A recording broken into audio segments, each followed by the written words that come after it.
Hello and welcome to the RPG Research RPG Theory discussion. It is Monday, February 4th, 2019, 7:01 p.m. So every Monday we alternate. The first hour from 6 to 7 p.m. Pacific time is our administrative meeting. And then from 7 to 9 is either an applied gaming session or RPG theory discussion, which when I say theory, it's pretty broad. We're not talking only about RPG theory, which is its own topic. We're talking about many theories related to role-playing gaming, opinions, ideas, attitudes, what have you, but not applied gaming. That's where the difference is. And we're going to talk in a little bit about kind of the version preferences, because Shane brought up wondering why on Heroes of the Mist, our Sunday show from 6 to 9 p.m., why are we using this ancient Advanced Dungeons & Dragons first edition game when there's wonderful 5th edition available? When we could have been using BECMI. Or BECMI, I was strongly considering BECMI. I was really strongly considering BECMI. But what tripped me up on that was I didn't like we'll talk about this. So we're going to talk about that in a little bit. But before we get into that, I want to share a couple of things that arrived, so kind of goodies. John? Yes. Waterdeep Dungeon Masters Screen, the Dragonheist, so it's specific to the campaign. Right. So go ahead and open that and tell us about that. While you're opening that, do you need something to... Okay, you got your knife. No, you don't. Because I'm not Also, I didn't even know this had come out. This is very new. Star Trek Adventures, the role-playing game. A brand new Star Trek role-playing game. And they got supplements and everything to it, too. I just bought the core book for now because I only have so much money. But... I'm in. Okay, so first obvious question. You're in like Tribble. Does it have behavior modification? I don't know yet. I just got this delivery today. I have not had a chance to read it. So it is from Modiphious Entertainment. Is that a Romulan name? And it is using the 2D20 system. So Modiphious.com. Okay. So it's a 2D20 system. I've seen that floating around. The interior is done very much in the style of the consoles of like, so we get that. Next generation console. Next generation consoles, yeah. But it's meant, as far as I know, to cover all of the different time periods.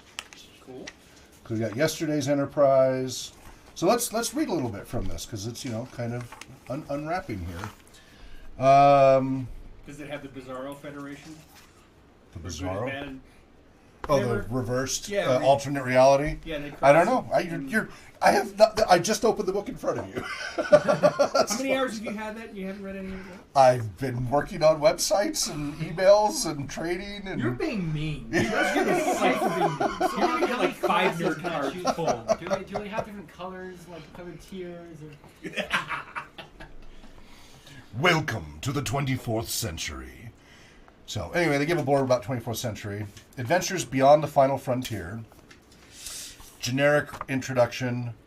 It's an exciting time in Starfleet's history. Earth year 2371.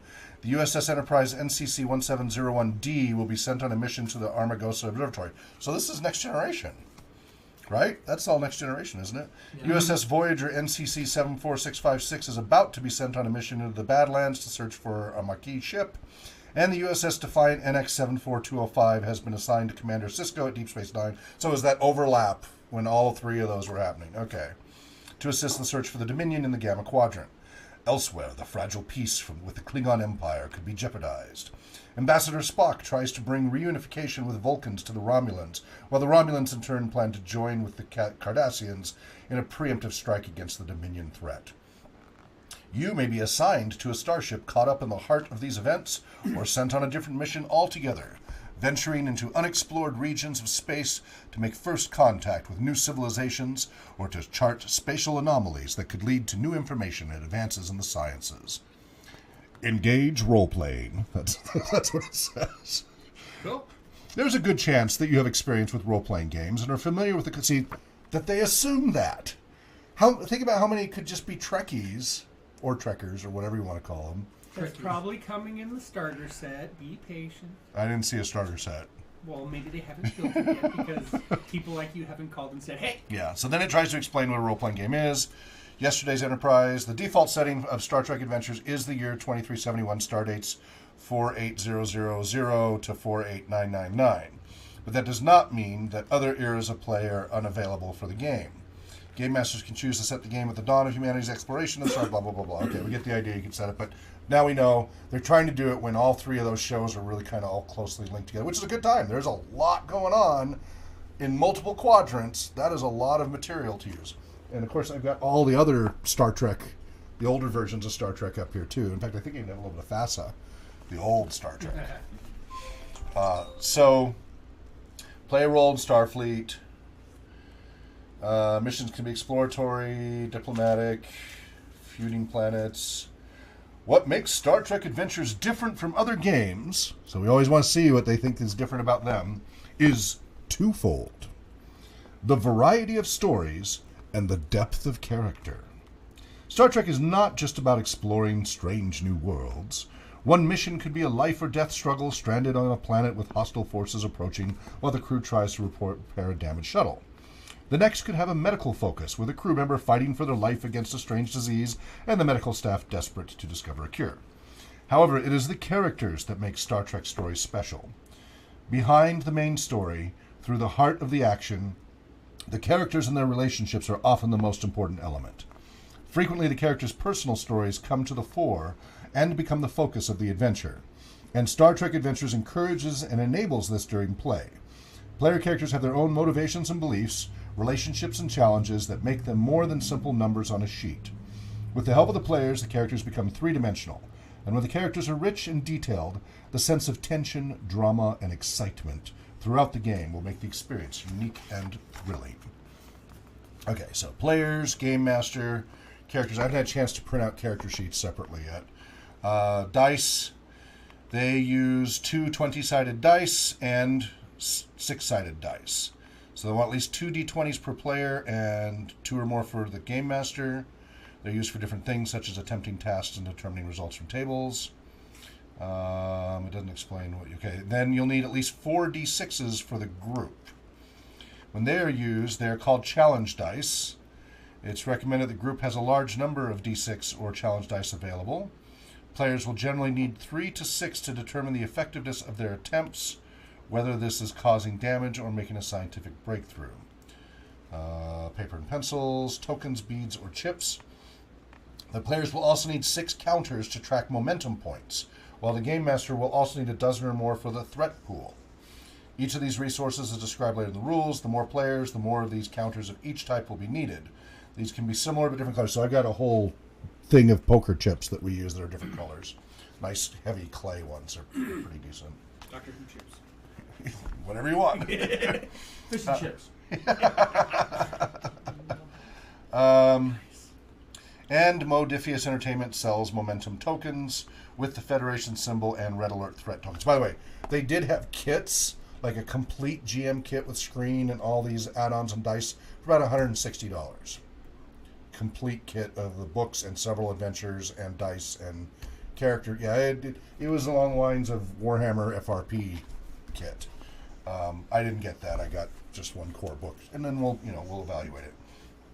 Basic training. With this book, Dice Character, some players, you're ready to begin, but do you actually start your mission? The example of play on page 7 introduces everything you need to know about how a game works. Game Master, blah, blah, blah. At its most basic. Okay, that's all standard role play stuff. So there's an example of play here, which is your typical italicized narrative back and forth, telling you how to do a couple of stat rolls. Yeah, you add your primary attribute to your skill. Pretty standard stuff. I mean, one thing I will say gladly, you'll notice there's no artwork behind the text. Yes, it's black pages instead of light, but they are high contrast. Nothing behind the text. Right. Lots of artwork. I mean, they've got all the little logos, but they're separate pages. We were just talking about this yesterday or Friday or whatever it was. So far, good. That makes it much like poor both Jacob and you trying to read through Dresden Files. Well, yeah, like I so hard to read. If I wasn't already ADHD, I would be after reading through a few pages. Yeah, and imagine with dyslexia how impossible it is. Yeah, poor guy. He tried so hard. Okay, blah, blah, blah, blah. So you got beta quadrant stuff. So you've got all the different quadrants. etc. So we'll just flip to, we've got a character sheet. I do like that it's got the map of all the different locations in the book. Both sides. You've got your quadrants mapped out with all the different stuff and the routes to take for, that's good. I haven't seen a lot of, there's some old maps, but it's nice to have that right in the core book. Right. So it looks like they also have the Conan role-playing game current version, because they got that in the back of the book. So they have the current licensing to that. Also Nothing problematic about that game. Mutant Chronicles, apparently they have as well. They have a halfway decent index. They've got a nice index in the back, so that's helpful. So is Mutant Chronicles, is that like an attempt at a superhero game, or is that more like a Gamma World sort of setup? Fight the Dark Legion from every corner of the solar system with complete Mutant Chronicles role-playing line. I don't know. So X-Men go to space. I guess. I have no idea. It may be based on some series of books that I don't know. Oh, yeah, that could be, too. Starfleet personnel files. The character sheet is one side, very light on the stats, and then the other side is your starship registry entry. So, really lightweight character sheet. And a lot of unused space. There's really not a lot there. So we're looking at a very rules light system, it looks like. Well, it sounded like from the narrative that they really want to focus on Yeah, the the play your background. role, not Yeah. roll your play. So you got name, species, rank, environment, upbringing, assignment, and traits in the upper top part. Then you have your attributes: control, daring, fitness, insight, presence, and reasoning. So 6 of those. Disciplines: command, security, science, con, engineering, and medicine. 6 of those. Then you got values, and they're blank lines, and then determination. You got 3 little ovals. Then you have blank lines for talents. Then you got a small section for weapons and another section for other equipment. We have focuses, a few lines for that, and we have we have 4 rows of 6 columns of little ovals for stress. So maybe that's your hit points or something. And then injuries. And that's it. That's the whole character sheet for the character sheet side. And the other side is the starship registry entry, name, service date, mission profile, designation, space frame, and refit. And then systems, power, launch bay, shields, diagrams, so you could probably write where the damage is, departments, talents of the ship, I guess, and weapons, crew support. And that's it. So that's the starship. So very lightweight. What we really want to know is there anything to keep you playing a good guy or not? I don't know, if you go into the mirror universe, you could be in trouble. Exactly. Well, and then my other question is, obviously they're going to start with the Federation, but are they going to put out supplements for, do you want to be a Klingon? There were a bunch of I saw, I think, half a dozen supplements already. I'm just curious to see how far they're taking it on launch. Sounds kind of interesting, though. Yeah. I like the fact that it seems to be more about imagination, not what you're that's the saying. general trend of the last 10, 15 years. Yeah. So, it looks like everybody's assumed to be Federation as a player, and then they got everybody else as aliens and adversaries, and then they've got a starter mission called Rescue at Xerxes, and they've got a huge playtester credit. I wonder if this had a Kickstarter or something for it at some point. So we'll dig into this a little deeper. Book quality's okay. I'm a little worried about the binding. It feels like it might come apart. It feels like it might be one of those books that the pages fall out. They just don't make them like they used to. Yeah. And thank goodness for that. If you look at Unearthed Arcana and Oriental Adventures First Edition, they were horrific. Those were some of the worst bindings ever. I still have my first edition Player's Handbook and DM's Guide, and they look like they're fairly new. And I mean, I had them with me in the Navy. Yeah. New book smell. Yes, it does have a new book smell. So we have in the channel Bebarce, Bebarce, Bebarce. Hello. Well done playing Star Trek game with a hologram man.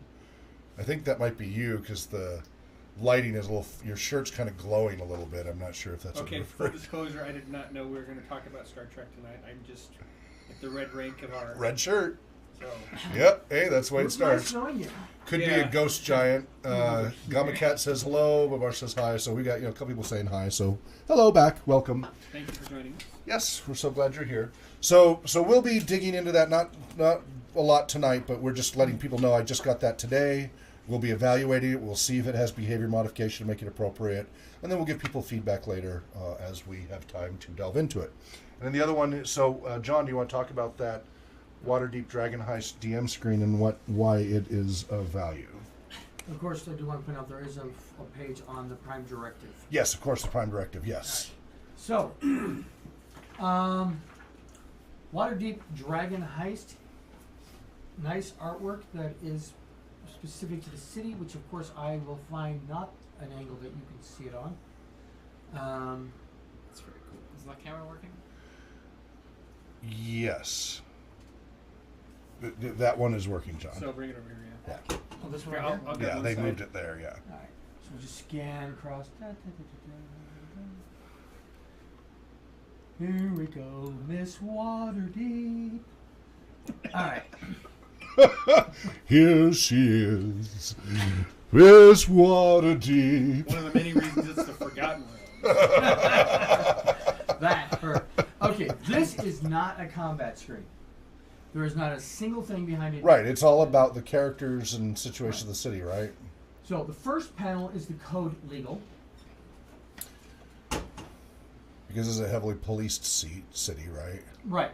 The laws in Waterdeep are highly important. In fact, the first couple of modules that they printed for RPG, I keep trying to say RPGA lately, instead of the Adventures League. The first couple Adventures League modules actually said, hand everybody a copy of the Code Legal. Now, was Waterdeep the one that Neverwinter Nights was set in as well? The video game? Neverwinter Nights is set. Is it Neverwinter it's Nights? Neverwinter. I know, but is this the same? I forget same the different world. universes. Yeah. It's the same continent. Okay, same. Okay, that's what I was trying to figure out. I know. Yeah, they're both Same. Forgotten Realms. In fact, the Open Lord of Waterdeep was kicked out, and he is now the Lord of Neverwinter. Okay, that's what I was just trying to figure out because there's all the different worlds between Greyhawk and Dragonlance and Faerun and Faerun is Forgotten Realms. Okay, Greyhawk is Eros, Now, What? and now you have Ravnica. and And Ravnica Dragonlance now. is Tauren. Yeah. So, anyways, so that's Code Legal. The second one is City Scenes. And this is strictly random occurrences that can happen in day or night. In fact, there's a daytime scenes and nighttime scenes. So, example, nighttime scene 29 through 32. Wind blows a sheet of parchment into a random character's face. Printed on the parchment is an advertisement for a new play opening in a local theater. You can meet were-rats or... And the reason why this matters is because we're considering this as for the D&D, because Lost Mine of Fendelver, I would like them to have more role-play opportunity rather than a hack-and-slash opportunity. And so Right. we're trying to figure out what campaign we want folks to use, out of all the ones that are printed, because we want people to be able to go and buy it themselves so they can continue on their own, since we introduce people to role-playing games. And so this is why I was considering it. Well, I'm gonna do. I did this other thing that I'm gonna switch and do once in Waterdeep instead. Yes. Partly because I've run it before, and also it's a little different because everything happens in the inn, Okay. which is a totally different kind Now, of. is that the one we played Yeah, with we you? ran that Yeah. tonight. Okay, Yeah. don't kill me. Don't fall into the pit. Well, I didn't fall in the pit. Oh. I fell through a wall. Oh, okay. Fall through a wall. He was pushed. He was thrown through a wall, not fall through a wall. It's the same thing. He fell sideways at high velocity. Okay, anyways. Because we're playing, what is that game with the portal or whatever? Oh, okay. Yeah. All right. So, city scenes are basically just flavor text for things that happen in town. They could be some hooks drawn from those. Places to go. This one's something I would actually use a lot because for some reason my players keep asking me, "Where's the nearest inn?" And I have a book to reference that was sold separately, the original box set for Waterdeep. because Dragonheist does not have a good breakdown of where all the inns are. Really? And is the box set still available, or is it? No. You're talking about way back earlier editions. It's second edition. Okay. Yeah. I had a player ask where a general goods store was. But, well, yes, unfortunately, so the second edition box set for Waterdeep is still applicable because all the locations, the maps are mostly the same. Well, that's something too about. So we're going to be talking about editions. So this is a good segue into it. A lot of the newer games, because they want to keep things as open as possible, kind of in a way make a lot more work for GMs in a lot of ways because of that. So, for example, and I'm sure there's exceptions, but an awful lot of the games the last 10, 15, 20 years, the maps don't tell you where things are. You get to assign them randomly where you want. Whereas the older games told you where things were. Or the Thieves World box set did some interesting things. It had the main city where everything mattered, and then you had sections that you could put in what you wanted in that section, so that each player didn't know exactly where it was, but the rest of the city was detailed. Yeah. City State of the Invincible Overlord was this huge, from Judges Guild, this huge city.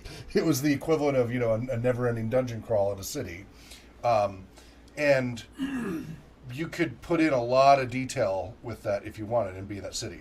You don't have Dragonheist, do you? I have it on order, I think. Okay, I think I've so been waiting. This is what I'm referring to by the city system. Oh, I have it. Yeah, you See, I don't have- even know what I have. Yeah. This is it. And You what know we have that. I know these things. So this has right. The Sea of the Fallen Stars, I've seen you missing that part where it shows where Waterdeep is, but that's not true, because this is not a Sword Coast map. So this does not belong in here. It doesn't? Nope. Why is it in there? It says Forgotten Realms. Forgotten Realms is a planet. Right, but Sword Coast is just one area. is that limited to Sword Coast? That's This just, is that actually says limited to the city of it's. Waterdeep. But that box says an accessory for Forgotten Realms campaigns. It Right. doesn't say. So Waterdeep. So that's is from a another single- box? Well, this is still Forgotten Oh, Realms. I've got another Forgotten Realms box Yeah, there. this came out of this one, the campaign setting. Okay. Since we're cleaning up anyway. Sure. Yeah. Okay, so this goes in here. All right, now And are these second edition or first edition here? I think they're second. it just here. says Advanced Dungeons and Dragons on it, but I'm pretty sure this is second edition. Yeah, the logo looks. It's right in that transition period. So in the book, they have one map that is a poster-sized map. In this one, they have maps that are this size, and this is what I'm using for my players because they like to look at the closer detail of everything. Right. Yeah. This is one of 10. You put all 10 of these together to get the city of Waterdeep. Yeah. Here is a neat trivia question that most people don't know. What Earth city is Waterdeep based on? Paris. Chicago. I don't know. Venice. It's literally Manhattan Island. Oh man, I don't You know. look Is at it? both the It's just a big long. Well, it's set inland, but the city is shaped exactly like Interesting. Manhattan Island, I didn't know and that. it's the exact same size. as Oh, Manhattan interesting. Island. It is. It's Manhattan Island stuck on a coast. Okay. All right. So you can play Marvel superheroes in Forgotten Realms. Yeah, easily. This also comes besides the giant map. Oh, ha! What? What? You're missing the book. It's probably up there. Probably. The city system book explains Give me where a break, man. I've had these since the 1980s. Come I didn't even know on. we had it. You know how many places I've moved? At one point there, excuses. 1.9 years, I moved 21 times. Moved all my crap 21 I moved every 2 years times. of my life until I got out here. That happened to me, but it was when I was really little. So I mean, Oh, yeah, no, this is as an adult. I don't see it though. I'm not counting when I was a kid and all that. I'm just talking about when I moved out and then kept moving. Okay, you probably have it somewhere. I just don't see it here. Yeah, it could be. Who knows? But it's a book about this thick. Yeah, well, it's just And- like Greyhawk has their guidebook and Right. yeah. And it talks about where you buy cheese at, where to buy yarn. Sure. All the different places in here. Yeah. This narrows it down. This list here. Why is So, quite useful. is there an equivalent? So this is tied into versions. is anybody doing this with the newer 5th edition content? To this extent? Right. Nobody does that level of detail anymore. Nope. And I understand wanting to leave it open for people to use their imaginations, but then there are those of us who like it when I will buy that stuff if you put the work into it so I can save myself a headache. Well, I'm still screaming and ranting on any forum that I can find. You know, they keep putting out all these adventures. Where is the deities and demigods? Oh my Let's gosh. give the clerics some love. No. No, in 5th edition, there is not one. Okay, the closest thing to deities and demigods. They get a little in 5th section in the back. Yeah, Oh, a little the player's Yeah. handbook. It's nothing. It's nothing. It's the name of a god, a pantheon, Yeah. and I mean, I know they symbol. said they were going to be light on the splat books, and they've been true to their word. I'm tempted But- to write it myself and go over to Seattle and say, Well, I think actually that's what they've been doing. If you look, Third party. DM's Guild and such, there's all these other products that other people are putting out instead that they're not doing. On GM's Guild, as long as you publish on GM's Guild, you can, for profit, write anything you want for the Forgotten Realms. By the way, they have like a dozen solo adventures for 5th edition on DM's Guild. oh, nice. So I was looking at those, trying to see if we could find something that was good Okay, yeah. for training people. Alright. They're between $4 to $20 each. So places to go, and the only places they really want to talk about are inns and boarding houses, taverns and festivals, but they do have a day-to-day expenses list for in-stay meals, wine, which is also directly out of the player's handbook. Blacksmith. Nope. Wow. Blacksmith is not a day-to-day expense. Who says? If you have to go buy something at the blacksmith every single day, To get stuff fixed. We have to drop stuff up and pick stuff up, and it's like this Well, constant blacksmiths repair are typically thing. usually also the armorers Right. and They Right. overlap. sharpeners. Yeah. but you shouldn't go Every day. daily. No, because but you you're get really stuff. going Well, to if you're having a armor. fight every day, you got to come back and get it fixed the next day. Yeah. Or your second set of armor because the battle armor, and then your nice armor, and then. Anyways, When you're in the military, you had your dress clothes and your battle fatigues. Come on. yes, and I didn't go to the tailor every day to get them fixed. Or even the dry cleaners Yeah, every day. yeah. Those are only weekly. Things to find: pickpocketed items. This is what you find if your players are thieves.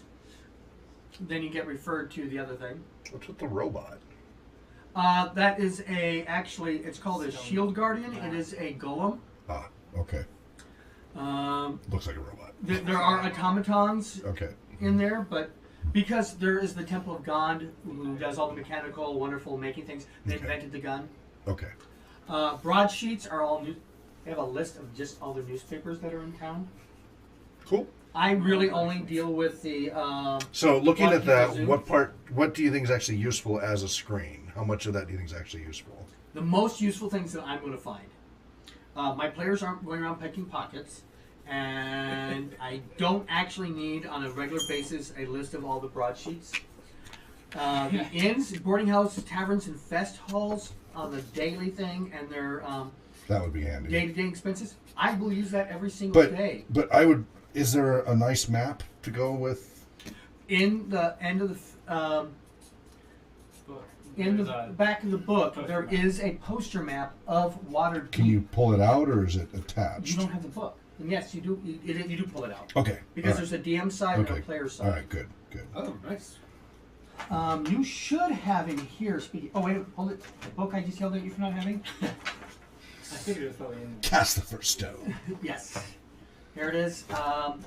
Gives you all those every location. Oh wait, you mean this book? No, Well, it's because I take them out too, and I had it buried under the superhero one. So you mean this one, John? Yes, that one. The Waterdeep Dragonheist. You're book. missing the poster map from here. That is a map of the Waterdeep. They have two of them, Okay, so yeah, there's a. which is map shorter in version. here. What the nice poster map in here is a kind of a 3D view. looking Okay, at the cities. right, right. Can I take out the map? Sure. Okay. Yeah, I buy my stuff to be used, not So, looked at. Not like this one just, down here? you know, Is that like ooh, ah. the 3D view you're talking about with the big, huge? Yes, it's Oh, I've exactly got. like that. Oh, I've got that map. That's on the wall in the trailer. Okay, It's up on the wall in the trailer. that's the one that comes A full out. color Just version. imagine this Full color bigger version in of that. color, and Yeah. you'll know what I'm Yeah, talking we have that up in the RPG trailer. We've got Greyhawk, about. Oh, sorry. that one, and checking this Manhattan versus. Middle Earth. I think those are the three. Oh no, the three yeah, maps. oh, trust me. The three That's maps. Manhattan. That's not what I need. Oh, that is absolutely Manhattan. It's the exact same size as Manhattan too. Well, hey. One of my players Why figured not? that out when he was trying to, because he was arguing, well, just how many miles long is Waterdeep? Because he didn't think it was. He thought, oh, it's only a couple miles. I said, no, this place is bigger than that. It's more like 10 miles. And he did some comparisons and things, and then when he was in the process of doing that, he discovered that Waterdeep is Manhattan. Well, Let's see how that map looks. Okay, so. Oh, it's really tiny buildings. Well, unfortunately, because this is a 10-mile map, Yeah. and They don't offer a huge map like that one. No, Yeah. that whole box is that map. Right. This Which is stuff I buy. is the happily. yeah, of course. Yeah. You did. It's obvious. Right. It's right there. Yeah. if Gary Gygax was still here, we'd be getting those. Yes. I'm just saying. Yes. This does not have a scale on it on this page. That was for me very annoying. That would be. Yeah. It doesn't say in the book what the scale is somewhere. It might. I Yeah. couldn't find it Okay. quickly, so I referred Does to it that give map. scale on the other side, maybe? Nope. This is the Dungeon Master side. The reason that we have a Dungeon Master side is because there are locations like Troll Skull Alley. Right. and Hidden. Relevant- Yeah. You don't want them to know right off the bat. Right. Yeah. Right. You have to find out where it is, and Yep. then I tell you. Yep. This is where everything starts. The Yawning Portal. Yes. And I have a puzzle map of that. It's all kinds of cool stuff. The puzzle map is this map right here in the back. Right. This is a map of water. It's not a map. It's just a cutaway of Yawning Portal. Artistic rendering. I'm gonna have to put a Dragonheist book now. I'm having a lot of fun with it. As you can see, we have the color thing. My wife colored that. The colored legal. People you meet on the street. No, you have a list of friends that you can start the game These with. are the words. I just read a thing on Twitter about Elmo coming back 20 years later to Sesame Street to finally finish off the count. Oh, I love it. Speaking of the Count, I've been reading through this book. It's references. It's a vampire reference book. And apparently, in lots of cultures, for some reason, it was thought that vampires were obsessed with counting. So if you threw a lot of mustard stop, yeah. seeds, They'd stop and count. That was an They were Oriental great. vampire. Well, Eastern European too. It's a lot of them. And so, Silk Road. so it makes me wonder if the people who invented Sesame Street If they knew about that knew that and little took it thing to and that were just being extreme. sneaky, Yeah, could or be. if they just his name's Count. No, we'll make him count. they were well educated, so. Well, Yeah, there were a okay, lot there's of- educated and then there's No, but I mean, the old Sesame Streets brought in a lot of classic literature. yeah. They had a Vampires lot of is classic 10 literature miles. from many different cultures in the early Sesame Street. Nowadays, it's much more pop culture. But back then, it was much more classic literature.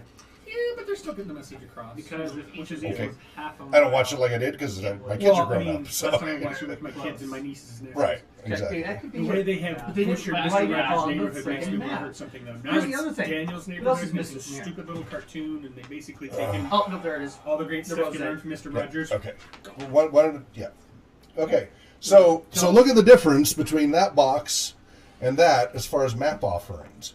And I think it kind of summarizes a big difference in editions. Yeah.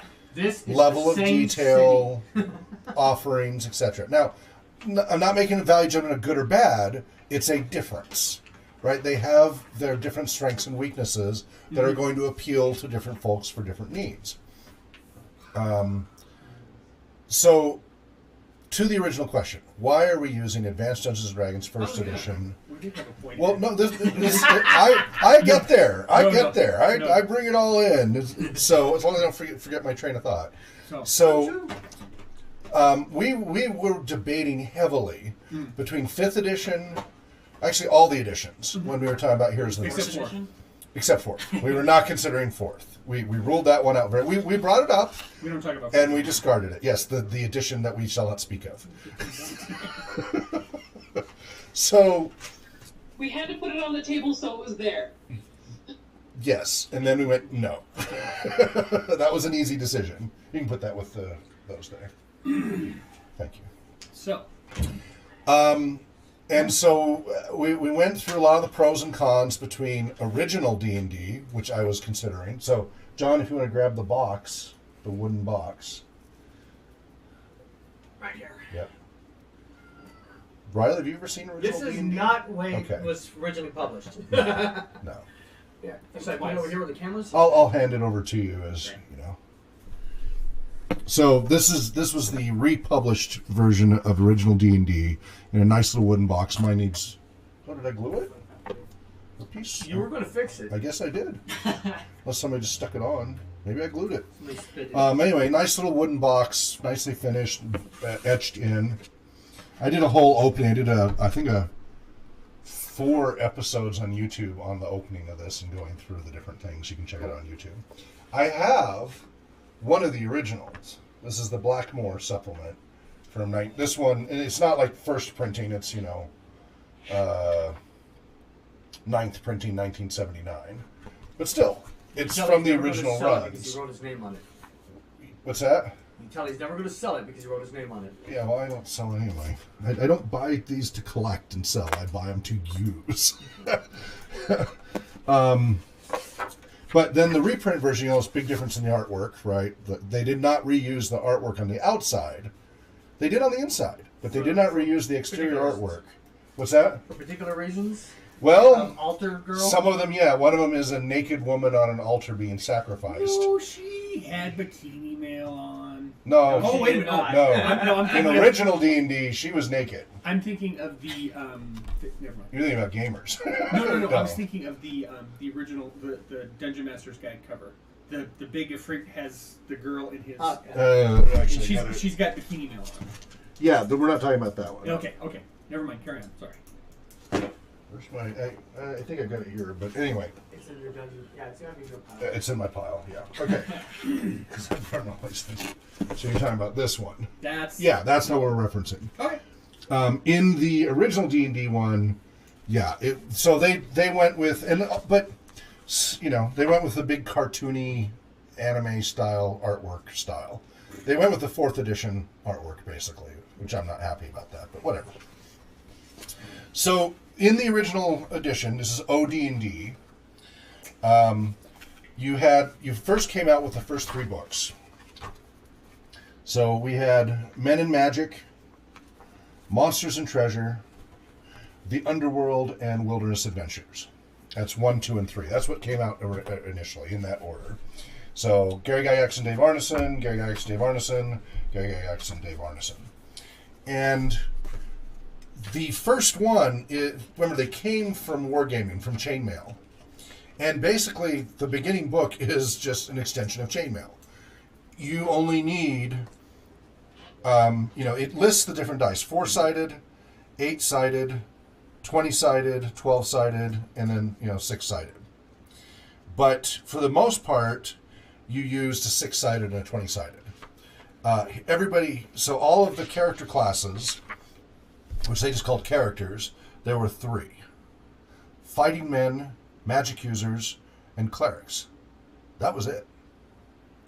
And then, they had descriptions of those. And everybody got a d6 hit die, if I remember correctly. And then you had your races. You had clerics and dwarves and elves and halflings. And then they listed other character types. There is no reason that players cannot be allowed to play as virtually anything, provided they begin relatively weak and work up to the top, i.e. a player wishing to be a dragon would have to begin as, let us say, a young one, and progress upwards in the usual manner, steps being predetermined by the campaign referee. Council of Dwarves. Grab it. So this is a key difference in attitude from the original, the first role-playing game that was published. We're going to get the Blackmore documentary debate. The first one that was published that everybody is aware of is original Dungeons & Dragons. And this attitude is that they should start relatively weak and work their way up to the top. That has changed so much with each subsequent edition, as we've gone from starting relatively weak, you can show that when we get to it, to starting relatively strong.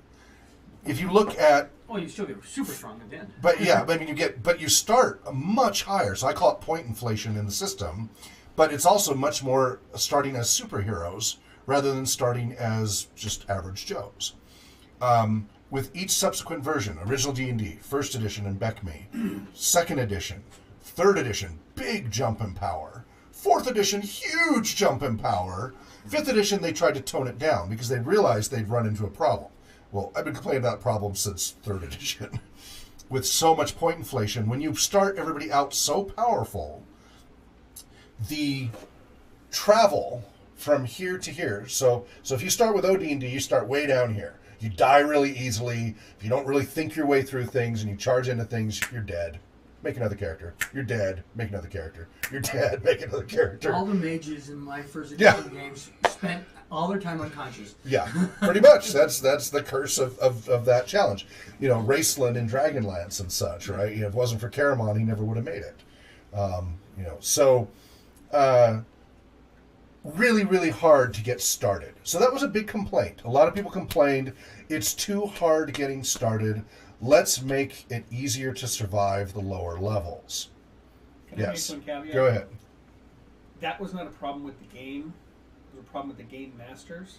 Because the way the rules were written, you could have made it so your players could have made it through a few levels. I mean, it's basic level appropriateness to what your characters are. Well, so that's a whole other conversation. Right. We've had a whole other lecture about leveling the world to the players or not. Yeah. Whether the players should have enough sense to figure out what they can and can't handle versus the GM spoon feeding. Oh, yeah, I'm not trying to put it. Well, but this is applicable because World of Behaviour, I make it very clear to the beginning players, I don't level the world to you. If you make the wrong choice, your character will be dead. I am not going to spoon feed you. You have to think about what you should engage. And really, most of the world is too deadly for you starting out. So watch out. And they took me to heart. This is the most cautious group I have had. They have avoided everything. And it's a little bit to their detriment because of the consequences. They're not as high a level as they should be, just as far as where they want to go. Some of their goals, they're going to need to take a little longer to get strong enough to take on what their long-term goals were that they started out with. And they know they're going from a civilized area to a more dangerous area. So that does create leveling, but that's a choice on their part. They have other options they could take. But I don't level the world. So they go into pockets like the Infernium they're going into, which is utterly deadly. And the most important thing is avoid it as much as you can. Get through it as fast as you can without being detected. Pray you're not detected. And run away as much as you can and just get through it. And they're going to be running into a whole political ordeal situation soon, very soon. They're going to get caught up in big politics, way above their pay grade. And what they do there is formative for what happens for a big part of the campaign. So this is increasingly with video games. You see a lot more of video game thinking has come into role-playing games. And role-playing games came first. Then the role-playing style video games came later, and now it's kind of fed back into the system. Oh, we got some feedback here from Huntrava. Fourth never happened, referencing the edition of D&D that we shall not name, which we are, but Huntrava says, there's a meta aspect to point inflation. See Palladium books, Exalted, Robotech, etc., i.e. other games in the 80s and 90s were inflating character stats and TSR WotC decided to follow suit. Yeah, that's true. Huntrava, in an alternate universe, in the absence of other game companies, it would be interesting to know if D&D would have done the same. They did. D&D did the same thing. D&D had its own point inflation happening if you just see from original to AD&D. They tried to kind of scale that back with BECMI, with Basic Expert Companion Monsters, because they kind of reined that back initially, and then you work your way up. And then they raised the bar, because in AD&D it was 18th level, right? It was pretty much it. In BECMI, they go Immortal level, that's 35th plus, which was awesome. I had a lot of fun. The few times I got to run some players through Immortal, it was awesome. You get to do all kinds of planar, trippy stuff, and they're 35th freaking level. They are trying to become deities. They're on a mission to go from hero, like superhero basically, to a demigod or god. That's what the campaigns are at the Immortals level. But that's a big climb. 35 levels takes a lot of it takes you years to get your character to that level. Unless you're playing every day, which then you need to get help. Or if you're doing it professionally. So, yeah. So D6, and then they started to add in additional rules with 4, 5, and 6, etc. So, I'm kind of curious. Yes. Where Pass that on. where people were getting these dice, because, I mean, before role-playing games, I mean, anything other than six-sided, when did these other dice come along?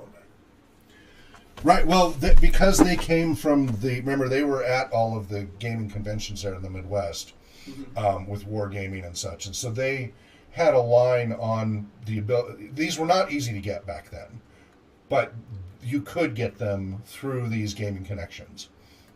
They had become popular through other board games and such, and war games and such that have been growing. Oh, I didn't Polyhedron dice had already were a thing. Oh, They didn't, as far as I know, they did not create polyhedron dice. It's Die they 20 integrate them. was invented in ancient Egypt. Yeah. Well, we've seen that. We saw that photo of that. But as far as it being used here in modern times, so other board games and such had introduced them, and so they integrated that into it because so they liked the Ramesses variety. really invented Dungeons and Dragons. Is that what you're saying? Ramses. Wasn't Dave Arnson after all. So, and you see, these are just simple little booklets, but then they added more. So we have Greyhawk. Book 4 was Greyhawk, which was Gary Gygax and Rob Kuntz instead of Dave Arneson. Goons? Is it Kuntz? Goons? Kuntz, okay. And so this added thieves as a class, and added some hand-to-hand combat for fighting men. We know how much we love hand-to-hand fighting in D&D. Oh my goodness. They added the paladin as a subset of fighter, and they let's see. We got half elves. I'm trying to see at what point they started bringing in the extra. It might have been one of those two books there, but they started saying instead of just a D6 for hit dice, you can start having D8. They started saying, okay, some of these have bigger hit dice than others, because at first everybody's had a D6 for their hit die. Then they changed that to where they started to have the tradition of a magic user has less, fighter has more. That slowly started to unfold as these editions came out. We were running this when they republished this. We were running it down at Merlin's for late night gaming, and I ran everybody through A0, which is the precursor to the Slave Lords A1 through 4, because that seemed appropriate because you're not very strong with these. But everybody got to play original D&D with A0, and they had a good time with that. And John, the owner of Merlin's, saved the day. It would have been a TPK, but the magic user who bided his time, kept from being unconscious at the critical moment, everybody else was in a pile under him, right? He's standing on their bodies, surrounded by undead, but he had cast, I think it was Protection from Evil, 10-foot radius or something like that, so they couldn't touch him. And just slowly dragged the bodies, his friends, out without he couldn't do anything to the zombies, but the creatures, but they couldn't touch him, and he managed to get them all out of there. He saved the party. He totally saved the party from a complete TPK. I can't remember which spell it was, but it made it so they couldn't touch him. You didn't have like a burning hands handy or nothing? He was a first level wizard. They have one spell. Yeah, But you could have. But he 4 saved cantrips. the entire party. At the end, it would have been a TPK. He pretty cool. bided his time, did what he could when he could, and saved the entire party from a TPK. Because he was thinking. The introduction to Tomb of Horrors, Gary Gygax says, this is a thinking person's game. If you think you're going to fight your way through this, your characters will fail. This is not about slashing monsters. This is about figuring things out. And he recommended everybody play 2 characters. And this is a guy who normally ran 20 players at a table. But in this case, it was 10 players. He says if you don't have 20 players, have everybody play 2. If you only have 10 players, have everybody play 2 characters. This was his recommendation because of how deadly Tomb of Horrors was. You know how crowded those hallways had been? Well, you go in groups. I mean, you know how to work in squadrons. You know how that works. So I have used... Hentreva says, rest in peace, Gary. Yes, indeed. So I have used Tomb of Horrors for decades. As each edition has come out, I have tried out running the new edition, it's kind of as a baseline, with the first edition Tomb of Horrors to see what changes in playstyle. Second edition wasn't that radical a change. That was... depended when later as they came out with more what we now call splat books and such, as they added more features, second edition started to get a lot more creep. But that was up to the GM. The GM could decide those extra features. The core wasn't a huge jump in second edition. It was some, but not huge. The big jump was from original to first edition. That was a pretty big jump. First to second edition, you had a lot of choices, but it wasn't at the core a huge jump. Second to third was a huge jump in point inflation. So running Tomb of Horrors with second edition players, not a big difference in playstyle. They had more options and things, and they would tend to go to more of the special abilities rather than think things through as much. But for the most part, playstyle didn't radically change. Third edition, it really started to change. Everybody's looking at all their special feats and skills and spells and all these other things, rather than trying to think it through. And they were relying on the roles of their character far more. Now, I'm not automatically against that, because one of the advantages we like about role-playing games is that for people who have different deficits, physical or cognitive, emotional, what have you, a role-playing game lets you exceed your natural... A tabletop role-playing game lets you exceed your natural abilities. A combat LARP doesn't do that. A combat LARP, you get some bonuses and such, but a combat LARP, you're limited by your actual abilities. That's why we don't recommend it for certain autism. So for some people, an autism spectrum, it's great if they have enough coordination to do it, but often autism spectrum has coordination issues, and it can be very frustrating for them. So we would recommend a non-combat LARP or a heavily modified version that doesn't rely on their own abilities, because that will just be frustrating for them because they can't perform at that level.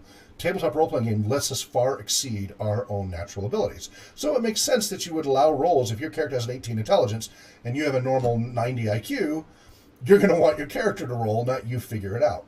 So it's a difficult balance between the GM and the player, trying to let the players think for themselves as much as possible, while also going, okay, my character has special abilities beyond what I can do. I should rely on my character. Third edition really shifted the dynamic to the game. Took it a lot of it off the players. And second edition was doing that. As you add more stuff, it becomes, and we talked about it in Robin's Laws, about that control and the power, about shifting to the players, taking away from the GM, that power dynamic and such. But then I also said it's kind of also the other way, because once you start adding all those rules, the GM and the player both have less freedom. Unless you change the rules, you actually have less freedom to just go ahead and do what you want in your setting. You have to actually go against the rules rather than make it up whole cloth. Earlier editions, there weren't that many rules, so you were constantly just making decisions. Go, yeah, okay, you like that, I like that, okay, we'll do that. As editions continued, they became more and more rigid. And third edition had all these extra options, which I'm not knocking the options. I love options. But that point inflation was huge. So you run third edition group through Tomb of Horrors. They played much more aggressively, and they rely much more heavily on what's offered in the book rather than thinking for themselves. It's just a notable change in play style. Good or bad, that's not a value. I'm not making a value judgment. It is just a noticeable difference. Fourth edition, I never ran anybody through Tomb of Horrors. Fifth edition, I was playing with it when it was D&D Next, and then we played with it. I think we had the full version when we did Tomb of Horrors, right? Right. And what happened there that was radically different than all the other times, because of how cantrips, as far as I'm concerned, are broken? They use cantrips as an excavating tool. They blasted the hillside. Rather than searching for clues and unraveling hints, they just started, so they had a warlock and they had whatever. Cantrips are unlimited use. And most of those cantrip spells used to be first level spells in earlier editions, in first and second edition. Yeah. They do 1d10 points of damage and then Yeah. slows you down by 10 feet. And unlimited use. So they just did it video game style and went to just blast things away, to try to find stuff. No thought at all. They literally did the brute force method. And that had consequences, because they brought stuff caving in, and so they made other problems, and eventually they started to catch on that trying to brute force their way through. Even though I read the whole introduction to them, telling them, don't brute force it, everybody wanted to try out the new 5th edition. And I have seen this consistently, the play style. Now, the good thing with 5th edition is they reined back a lot of the stuff that in 3rd and 4th edition started to get so crazy. They brought feats down to an optional, moderate level, and they're more story and background driven, which I think is nice.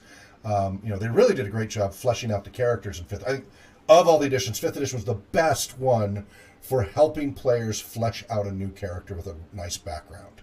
A really good starting point. Not as rich as Rollmaster and a lot of other games, but for D&D, the best edition for that, without adding all the optional rules. In the core, with your all those different options, starting a character that weren't mechanical benefit. They were totally story.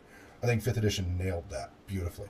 Yeah, it's a lot more like you're creating a story instead of just running your numbers. Yep. Hundrava says more rules for better or worse, and then DM sigh. I'm not sure what the sigh is about, but we'll see. That being said, once you get into the game, that's where I start to have issues with. I don't like the default short rest, long rest. It makes attrition type gaming non-existent. Now, luckily in the DMG, they give the optional rules to make short rest, long rest take longer to recover. That's Short rest better. is 8 hours, long rest is a week. Right. That's much more appropriate. Because you go back to 1st edition, you gain 1 hit point a night of sleep. I mean, you only had 6 hit points, or 7 or 8 if you had a constitution bonus or something. Minimal, also the bonuses for stats were minimal. You got like a +1 or +2. Because again, they came from wargaming. Very simple. That kept changing. So people keep talking about, we need a very simple... The old role-playing games were too complicated. They were too math-heavy. They didn't encourage role-playing. They were all about the rules. This is what people say about the older editions, the people who weren't really there or don't remember it straight. Say that the old games, the old way of doing things, the old outdated way of role-playing gaming, it says this way. So we gotta reinvent the wheel, and that's what this is last 10, 15 years of this gaming style is these lighter rules, etc. I'm sorry, but it's hard to get a lot lighter rules than original D&D in the first 3 books. I think a lot of people honestly never experienced the original rules. Yes, but even AD&D. He's signing about the cantrips. Yeah. So I regarding the cantrips. So I house rule for 5th edition when I run it. I mean, it depends on what we're running, but for my campaigns, it's on Spokane RPG. I think it's on RPG Research. I'm not sure, but SpokaneRPG.com. You can download the PDF. A house rule. I've got 5 house rules, and one of them's about cantrips, and then I've rolled it all back to the Unearthed Arcana 1st edition cantrips. Cantrips are cantrips. At most, they might, if they involve hit points, healing, or harming, might involve 1 hit point. And you're limited in the number of cantrips. You don't have an unlimited number. So... There are no healing cantrips that I'm aware of. There's Spare the Dying that just... slows down. It gives you a stable. Yeah. You're now stable. Yeah. That's it. So first edition cantrips are creative.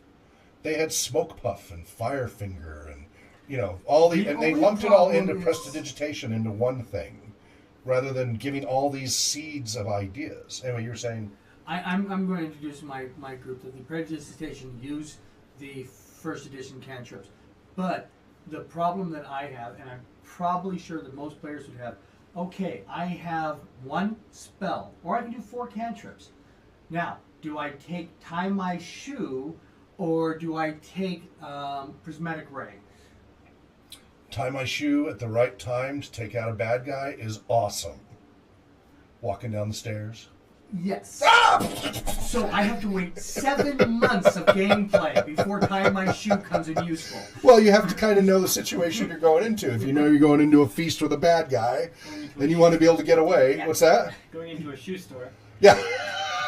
Well, I'm kind of middle of the road because on the one hand, I understood that, spellcasters were going to be physically weaker because they focus on mental discipline. Right, and now they're all balanced, right? They've got more hit points, they can stay in combat longer, they have combat. They said they want, in the 5th edition design, and 3rd edition 4, but really 5th edition, they said we want them to have the equivalent of a sword bashing away at the bad guy just like a fighter. That they can be side by side in combat, hacking away, they don't have to hold back and restrain themselves. That was part of the design.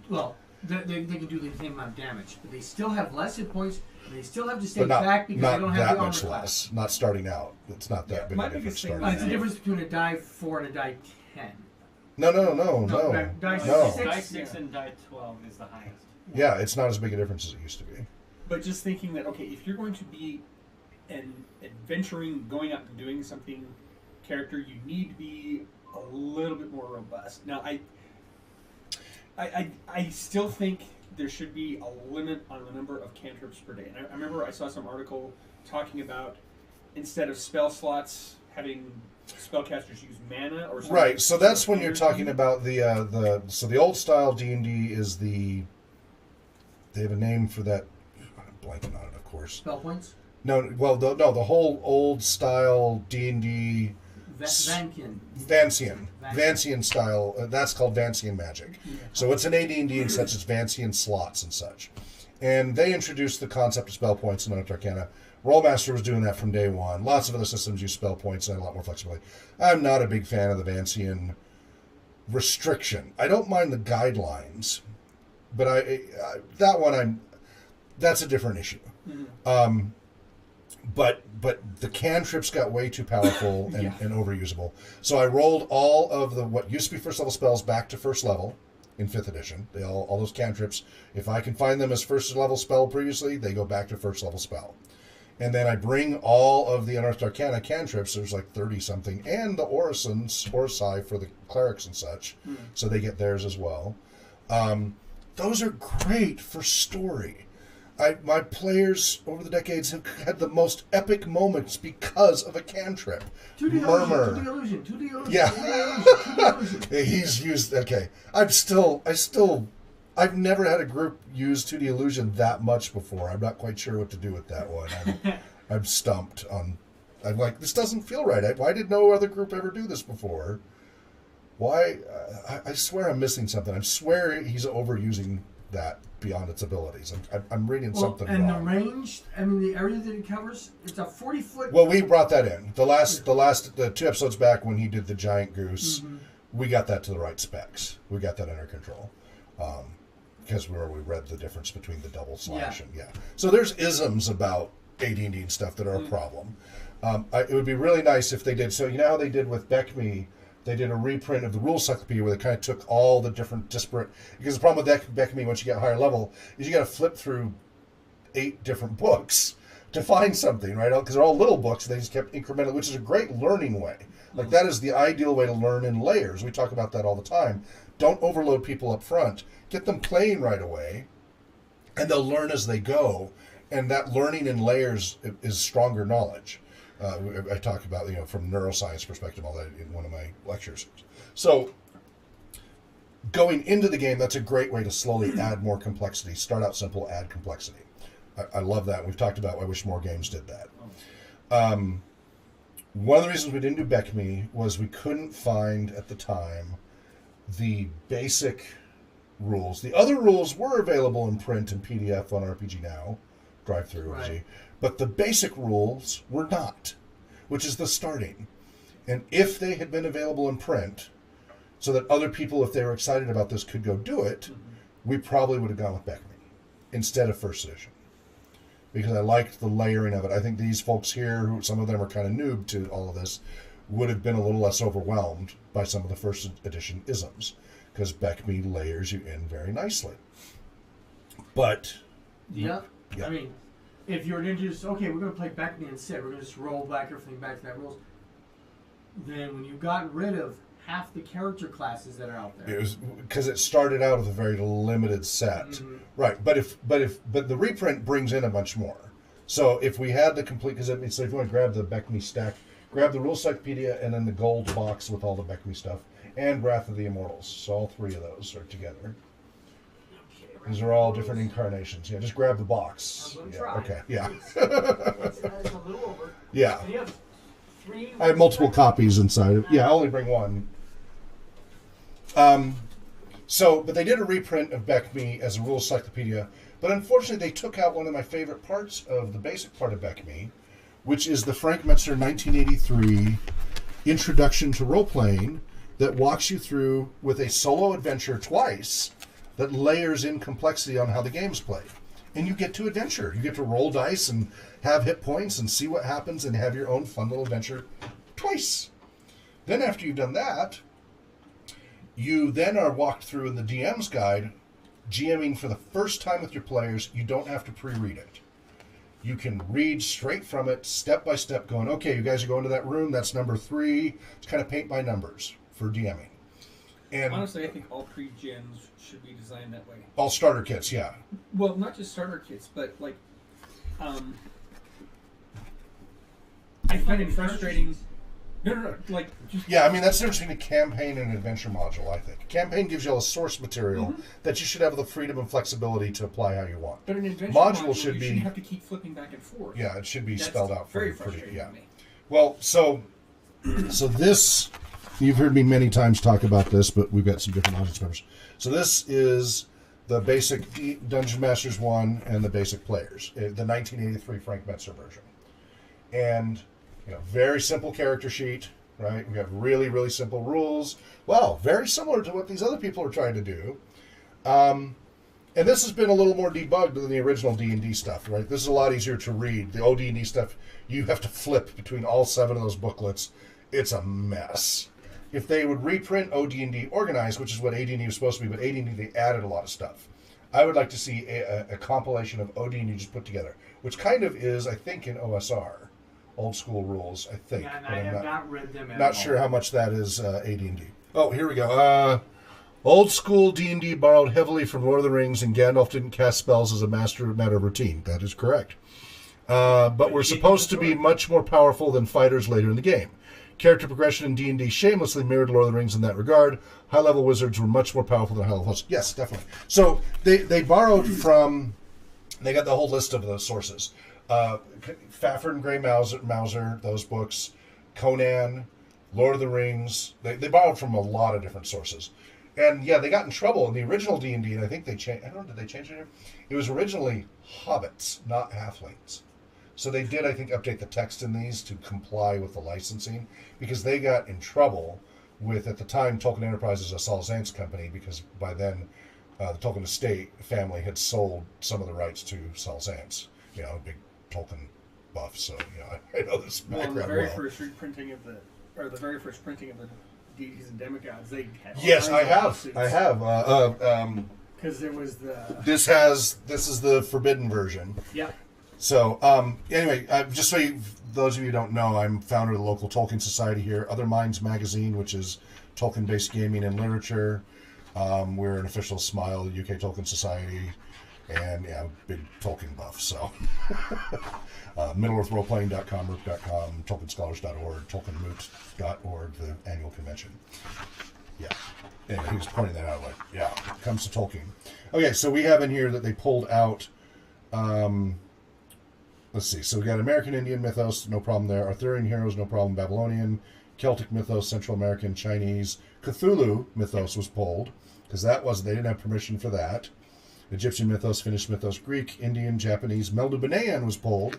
That's Michael Moorcock's Elric and Stormbringer, which is separate games, which is actually a pretty fun setting. Funnily how they still brought back in his sword for a White Plume Mountain. Yes. Oh, yeah. They still slip stuff in, but Newan mythos, so that was the Lankmar. What was the author? I'm suddenly blanking on his name. That did the whole Lankmar, Fafhrd and Grey Mouser, Fritz Lieber. Yeah. Fritz Lieber. So that's Newan, so that was pulled. Then non-human deities, North mythos, and Sumerian mythos, that's Conan, right? Isn't that? No, Sumeria. That's a different one. Okay, no, I thought... Sumerian is... I thought they had... Gilgamesh. Yeah, okay. What was the one? I thought they got in trouble for Conan the first time, then later they got the license. But maybe that was something else. That might have been a different thing. Anyway, Chimerian.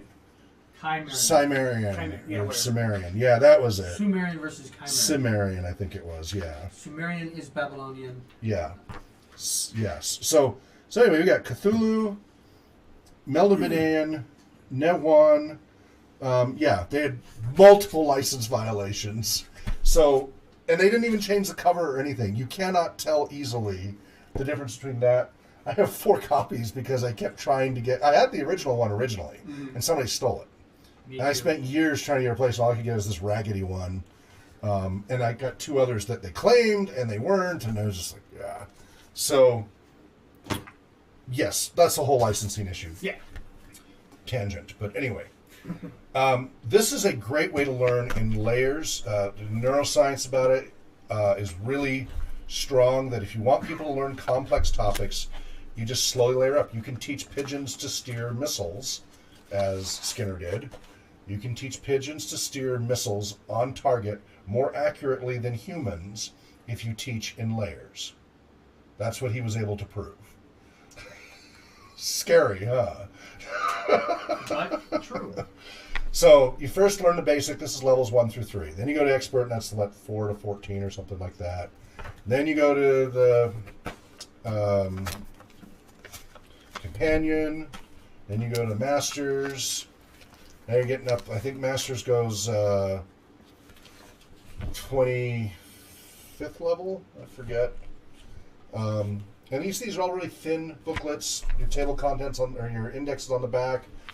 Each individual book is actually pretty simple and easy to find stuff. And as you level up and layer up, it's pretty easy to add that easily. What happens is, as you start getting into it and you go back to find your older abilities, you got to flip through which book it was. And then finally, Immortals. And this was basically 35th plus level gaming. And also the ages changed too. This says ages 14 and up. Right? From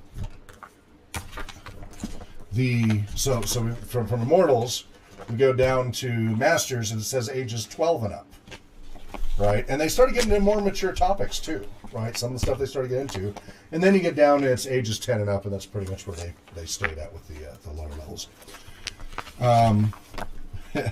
That's rather, the 70s were a crazy time. They were not a pleasant time.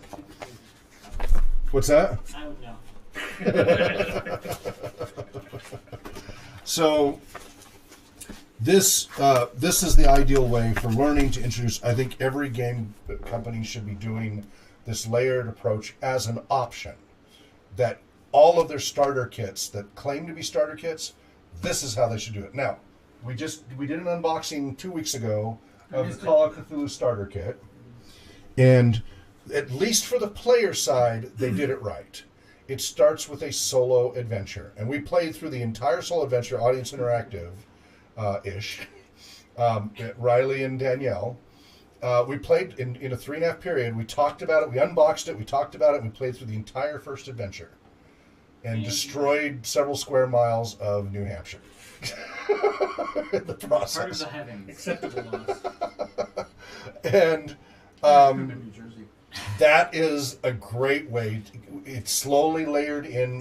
Roll this stat. Look this up. If you want to do this, slowly layered in. I wish it would have done more of it, but it was a choose-your-own-adventure type game, a solo adventure module, that taught you the rule system. And by the time you finished your first adventure, you had a pretty good handle on how the mechanics worked.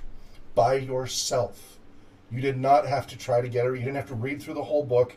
You could just open it up and start playing. You know, when you buy a board game, they try to make those rules as short as possible so that you can get playing. They don't, there are games that have an exception, Axis and Allies, things like that, but that's for the people who, like that. Like my middle son has all of them. And he'll play games that last weeks. And who am I to criticize? We play role-playing games that last years. Not because of the rules complexity, but because of the story complexity. Right. So, Cthulhu really nailed that well with the player training. But when you go to the DM booklet in their book number 3, I think it was, it didn't do that. It said, read this entire book and then go read the entire adventure to prepare yourself to then bring in your friends to play. And didn't follow it this way where I could just go, I'm ready now. Okay, I played it. You guys have each played the solo adventure, right? Okay, good. Let's go. Let's learn let's do an adventure together now. I'll be the DM and you guys be the players. And it says, start. Read the following to the players in a nice big box, gray with black text, not the best for dyslexia. I don't have dyslexia, but for those who do. But still, very clearly denoted. Many years ago, this part of the realm of man was ruled by a magic user named Gygar, a man of great and mysterious power. He ruled the lands from the mighty castle Mistamir, located at the foot of the mountains to the north. And you read through that whole intro. Then it says, in a little blurb, DM, stop a moment and make sure that all the characters are ready to go, then continue reading. It's morning, and you're off to the castle. It lies only 3 miles from town, just a healthy walk past a local farmer's fields. As you follow the dirt road past the farm, you greet the workers tending the crops. It's a lovely summer's day, and all seems peaceful. Blah, blah, blah, blah. Then it's, later. Now read the next section to yourself and continue to one. And we're talking 3 little paragraphs. But it says, now read this to yourself. Not, you must read this all in advance. Take a moment and read this. Okay, and then read the following. The path, it walks you through, step by step, playing the game with your friends. Huntrava says, Dragon Strike? I think that's one of the more recent AD&D starter kits, though it's more like a watered-down version of AD&D than the layered rule system you're describing. So tell me about Dragon Strike, John. Dragon Strike, to my memory, was a video game. Tell us about Dragon Strike. I'm drawing a blank. I don't know anything about Dragon Strike. D&D? There's a d20srd.org under Dragon Strike.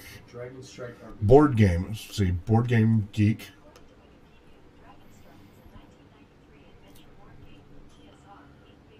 Oh, yeah.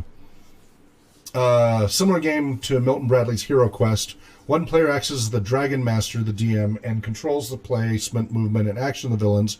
The rest of the players control one of 5 different hero types: warrior, wizard, thief. So, don't shoot the food. Gauntlet. The rest of the let's see. The wizard and elf have more spells, blah, blah, blah. Okay, so it's a hybrid. It's an HRPG. It's a hybrid role-playing game. They had the other one that was a dungeon or something with the tower in the middle, which was a electronic board game. Tower. Yeah. That was actually really fun. Right. Yeah. You So even had so to they keep had track these of food hybrids. in Yeah, they had these hybrids that did these kinds of things, and they're okay. And but they're hybrids. They're not. They're training you how to play that game, and they at least get you in the direction. But if you're gonna have a starter kit, make it a starter kit. Yeah, they've also got the competitive aspect because the DM is much more Yes. adversarial and knows. It is adversarial in that instance where we want the DM and the player to be getting along together. No, not a video game. It's a board game included video game with 4 modules. I think Yes, he's a great. Yeah, thank you for pointing that out. I did not own or play that one, but now that you mention it, I'm like, oh yeah, I vaguely recall that. I think I did play Dungeon once or something. I never owned it, but so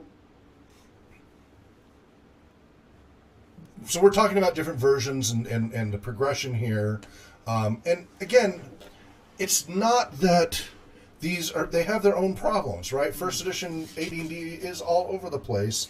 You see me having to flip through books all the time. The whole what they did THACO in second edition and got rid of. I can understand that being annoying. I don't have a problem looking up charts. I like Rollmaster, right? It's entire books of charts. Entire books of charts. They are spreadsheets. Rollmaster is for spreadsheet geeks, basically, right? But because I like the level of detail and flexibility, it's so flexible, and rather than being restrictive by the level of detail, it opens things up to a huge variety of play. And what I generally find is players generally aren't ready for Rollmaster until later, and I introduce them incrementally. So usually, like when I came here to Spokane in 2000. Me. Well, what do you mean? I started off right into the middle of your Rollmaster. That's true. You did not get the benefit of the progression, and you were overwhelmed, weren't you? I was very overwhelmed. Still. Yeah. Still. I think I could do it now as a player better. Yeah, but that's after playing with that group for what, a year and a half? I was On only and off? part of that group for like 6 months. Oh, okay, 6 months. Okay, so that's a long time to still. Yeah, you didn't have the benefit of. Hundrava says, unpopular opinion. There is room for an adversarial DM, so long as the DM can disentangle himself as the DM from his monsters. Yeah, that's a big one. You're right. It is an unpopular opinion. we are of the perspective and from research, because we've talked about role playing different player types and different GM types, and I've experimented with trying to play the adversarial DM, where the players feel like they got to get one over the DM, which they always do anyway, but where they don't feel like the DM is looking out for their best interest. Those campaigns struggle to last, and generally the animosity it builds over time when you start to create that head-to-head butting where they don't feel. Now, it doesn't mean the DM can't be tough. You can totally be a tough DM. You can be a killer DM who TPKs players all the time. It's one thing to create a challenge, right, objectively, and to be merciless. But it's another thing to have it in for your players. Yeah, and that's... And even if you don't have it in for them, but they feel you do, that adversarial situation does not make for a good game. Well, it's not going to keep your group around. And to give you an example of where it goes horribly wrong, so MERPCon 3, I write the adventures, and then later Drake helped me and such. I write the adventures for our annual Tolkien gaming convention. So I've got a dozen or so out there. And MERPCon, I did this big one where we had multiple tables. Every GM was running a different game system, but the same adventure. And eventually the adventure everybody was going to come together. We're going to merge the tables at the end in a big finale, which was kind of an interesting experiment to see how that would go. So we had one table running MERP, another table, MERP hybrid, another table running Decipher, another table running Harnmaster, things like that. And we had different GMs, and I got to play. I wrote everything, but I got to play, and I can pretend to not know and all of that. And it was going really well. And the third day, and you can read about in the Guild Companion, Joe Mandela wrote about it. Everybody was really tired because this was a marathon game. And the GM who took over was an older gentleman, I think in his 50s then. He's well into his 60s now. He might have been in his 60s then, I'm not sure. Who maybe didn't have the stamina for a marathon condensed 3-day game, basically. We slept, but we were gaming till like 2 in the morning, coming back at 8, 9 in the morning, so we were tired. So this was the big, it was called the Dirty Dozen, which is a movie reference. You met the 12 main bad guys that you'd been slowly tracking down. This is a Middle-earth. And so all of the groups... so all the surviving characters, and if your character died previously, you just pick up another one and join. This is a pretty high-level adventure. Everybody's like 5th to 10th level. Rollmaster, MERP. I think it was a MERP Rollmaster hybrid is what that last one was. So pretty good sized table, a dozen bosses, if you will, right? Yeah, that's why it was the Dirty Dozen. It's like, this is going to be tough. And they're each very different, right? They're not duplicate. One was a vampire, the other one was a were-something, the other one was a wight, right? They're very different creatures all in a Middle-earth setting. And it was a lot of fun. It was going well. And then and the guy who hosted the event at his Kung Fu school and I had written it. So we're doing really well. We're kind of taking the lead a little bit at this point because we're getting excited into it too. And I'm playing a Woes, which is a... you have to know variant? No. Woes, no. Oh, no. Druidine. Do any of you remember Lord of the Rings with Gonbury Gone? Yeah, that's what I was afraid of. They were from Tolkien being from the Victorian era and such, had this concept of the noble primitive, noble savage. And so it was kind of,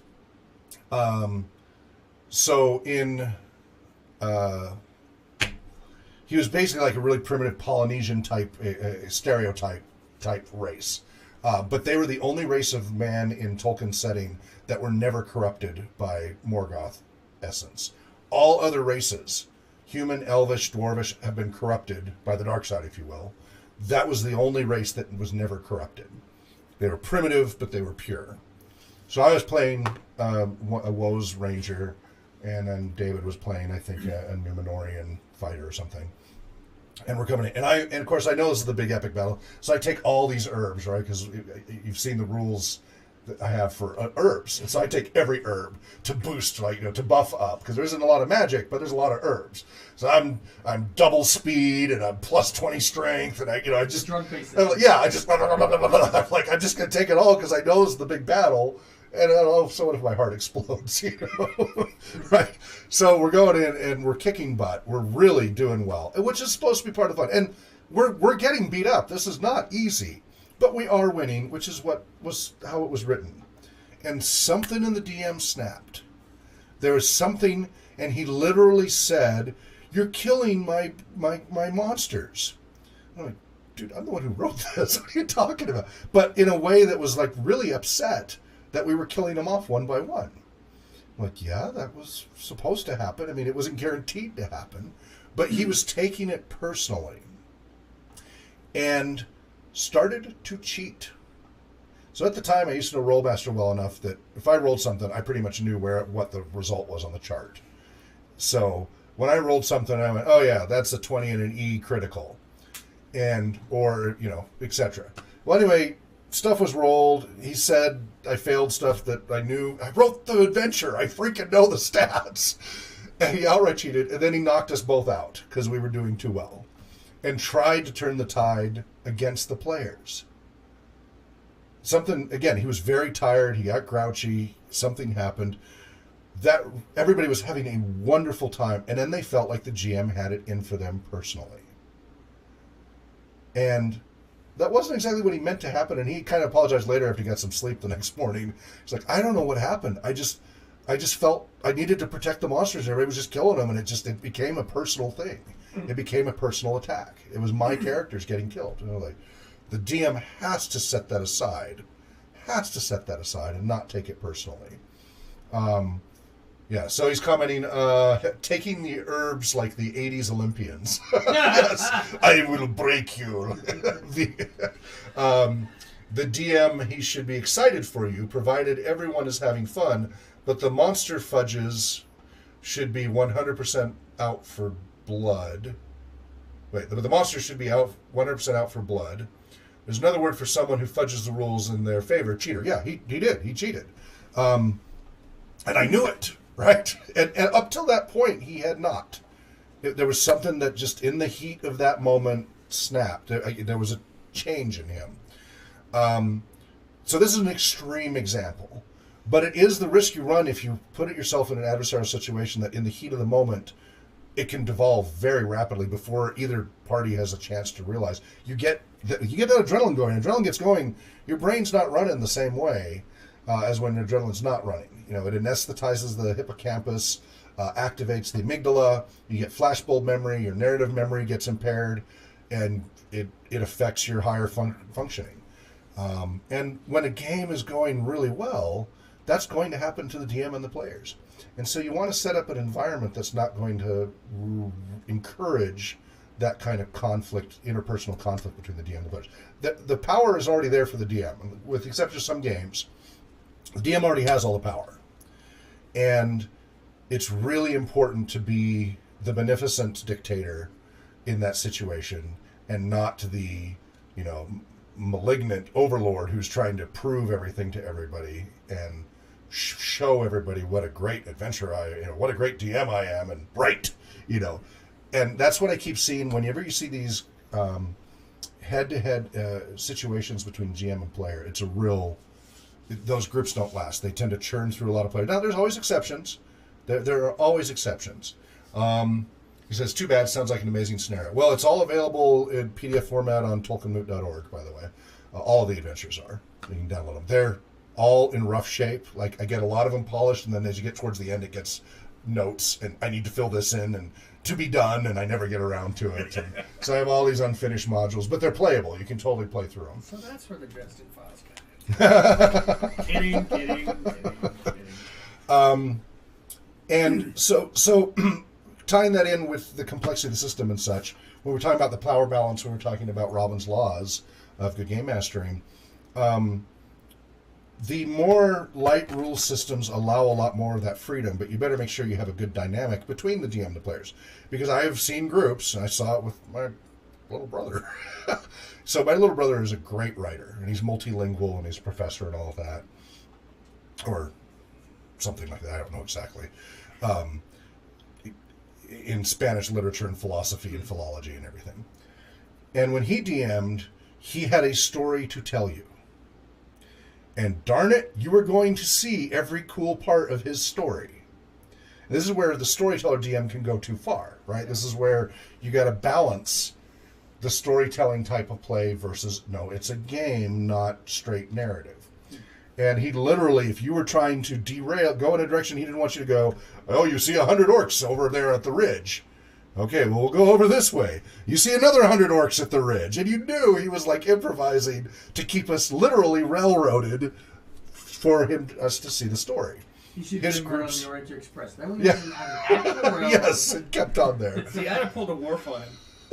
Maybe this is a good day to die.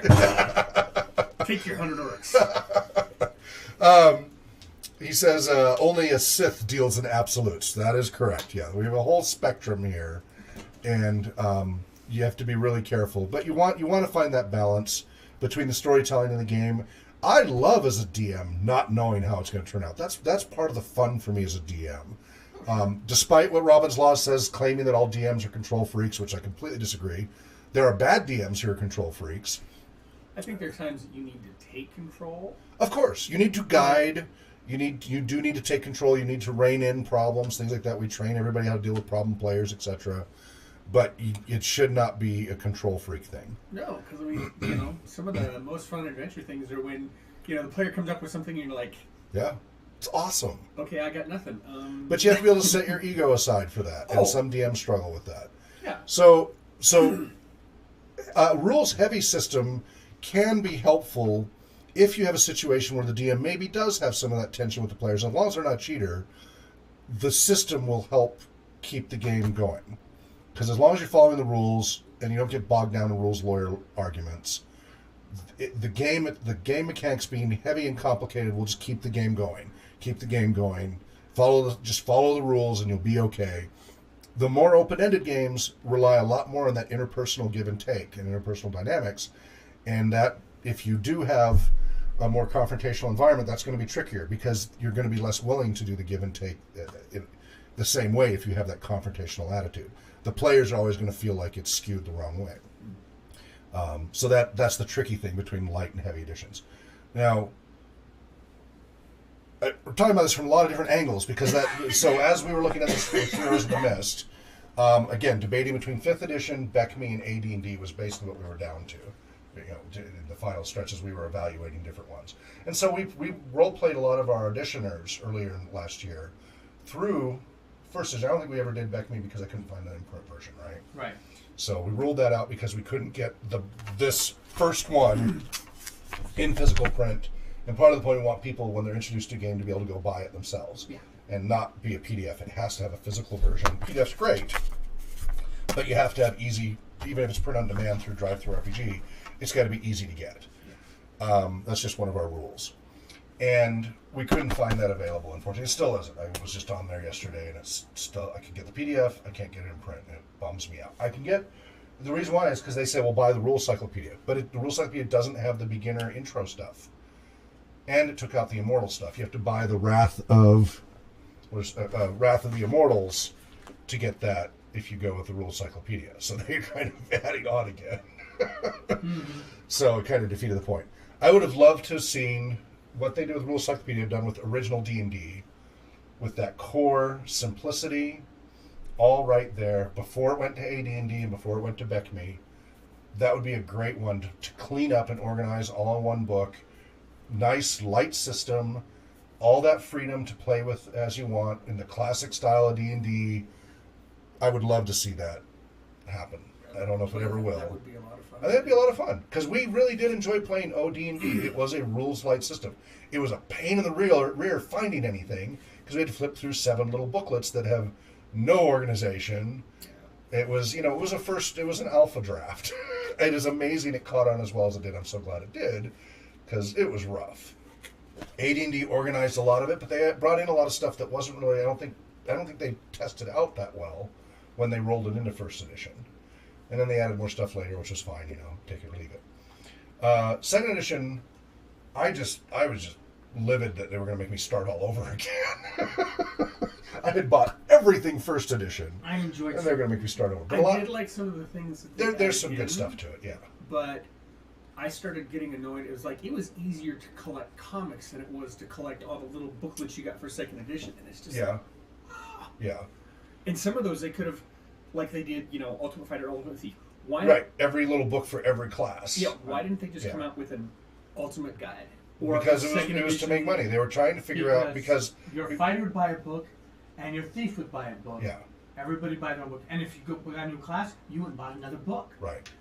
But I get the business model for it. From like a Dungeon Masters tool. Yeah. It would be nice if they would have had a Ultimate Class guide, and then individual players could buy their individual. Sure. Thing. And they did come out with some later versions that they kind of put it together, kind of. He says Swords and Wizardry. So are you saying Swords and Wizardry is kind of a recompilation of original D&D into one cleaned up thing? Is that what you're saying, Untrava? I'm curious if that's what you were referencing. I don't know Swords and Wizardry specifically. I've heard of all the different variants, Tunnels and Trolls and Swords and Sorcery and all of that. I don't know Swords and Wizardry. Yeah. So be curious to check that out if it's something I can encourage for others. So we were playing 5th edition, and I just had so many pet peeves about 5th edition, and I already run this campaign with 5th edition a couple of times. We did it on the Spartan Show, so you can check out the 2015 version of it when I DM'd, and that's when I introduced the Spartan Show to D&D. And that was going great. We were doing it was introducing everybody to 5th edition. We had a good energy. It was very entertaining. People apparently enjoyed the character making process because we did it from scratch. We did 2 sessions of episode 0, and people actually had fun with that. To 5th edition's credit, it is kind of fun to go through. It is. Decide the background. Yes. You, as a matter of course, you have to think about, you're thinking more beyond spells and swords and stats. You're like, okay, why did this person, why did this halfling leave their comfortable little shire and go out and live a dangerous life? Or right. I don't know. No, the character building is great, but I mean, the people actually wanted to watch on the stream. So the Spartan Show has many times been front page on Twitch, and so I got to DM there, and then I had some health issues and had to stop partway through the Beirut campaign, the same campaign as Heroes of the Mist, and had a great time. And some of the stuff that happened in there has bled through into other players, Danielle's campaign and in the Heroes of the Mist campaign, because like summoning Cthulhu and stuff like that. Which then, so Danielle, remember when Drake touched the sphere with his pinky and got Cthulhu infected? Do we still have Danielle? Do we lose her? Maybe she fell asleep. I don't know. Well, so in one of the Rollmaster groups, which was after the Spartan Show one playing through, they were in the area where he had done his Warlock binding with Cthulhu in 5th edition. And they happened to be at the same camp when that was happening. And so, I bleed through the multiverse. Mm-hmm. And so he decided, at first he was playing somebody else's character who was not there that night. He was going to use his finger to poke this shimmering purple sphere. And like, that's somebody else's character, Drake. Don't do that. That's not fair. He's like, you may have to use mine. I'm like, well, yeah, you're going to do something you know is not wise. Don't do it to somebody's character you're helping cover for them. You don't intentionally, sabotage them. All right.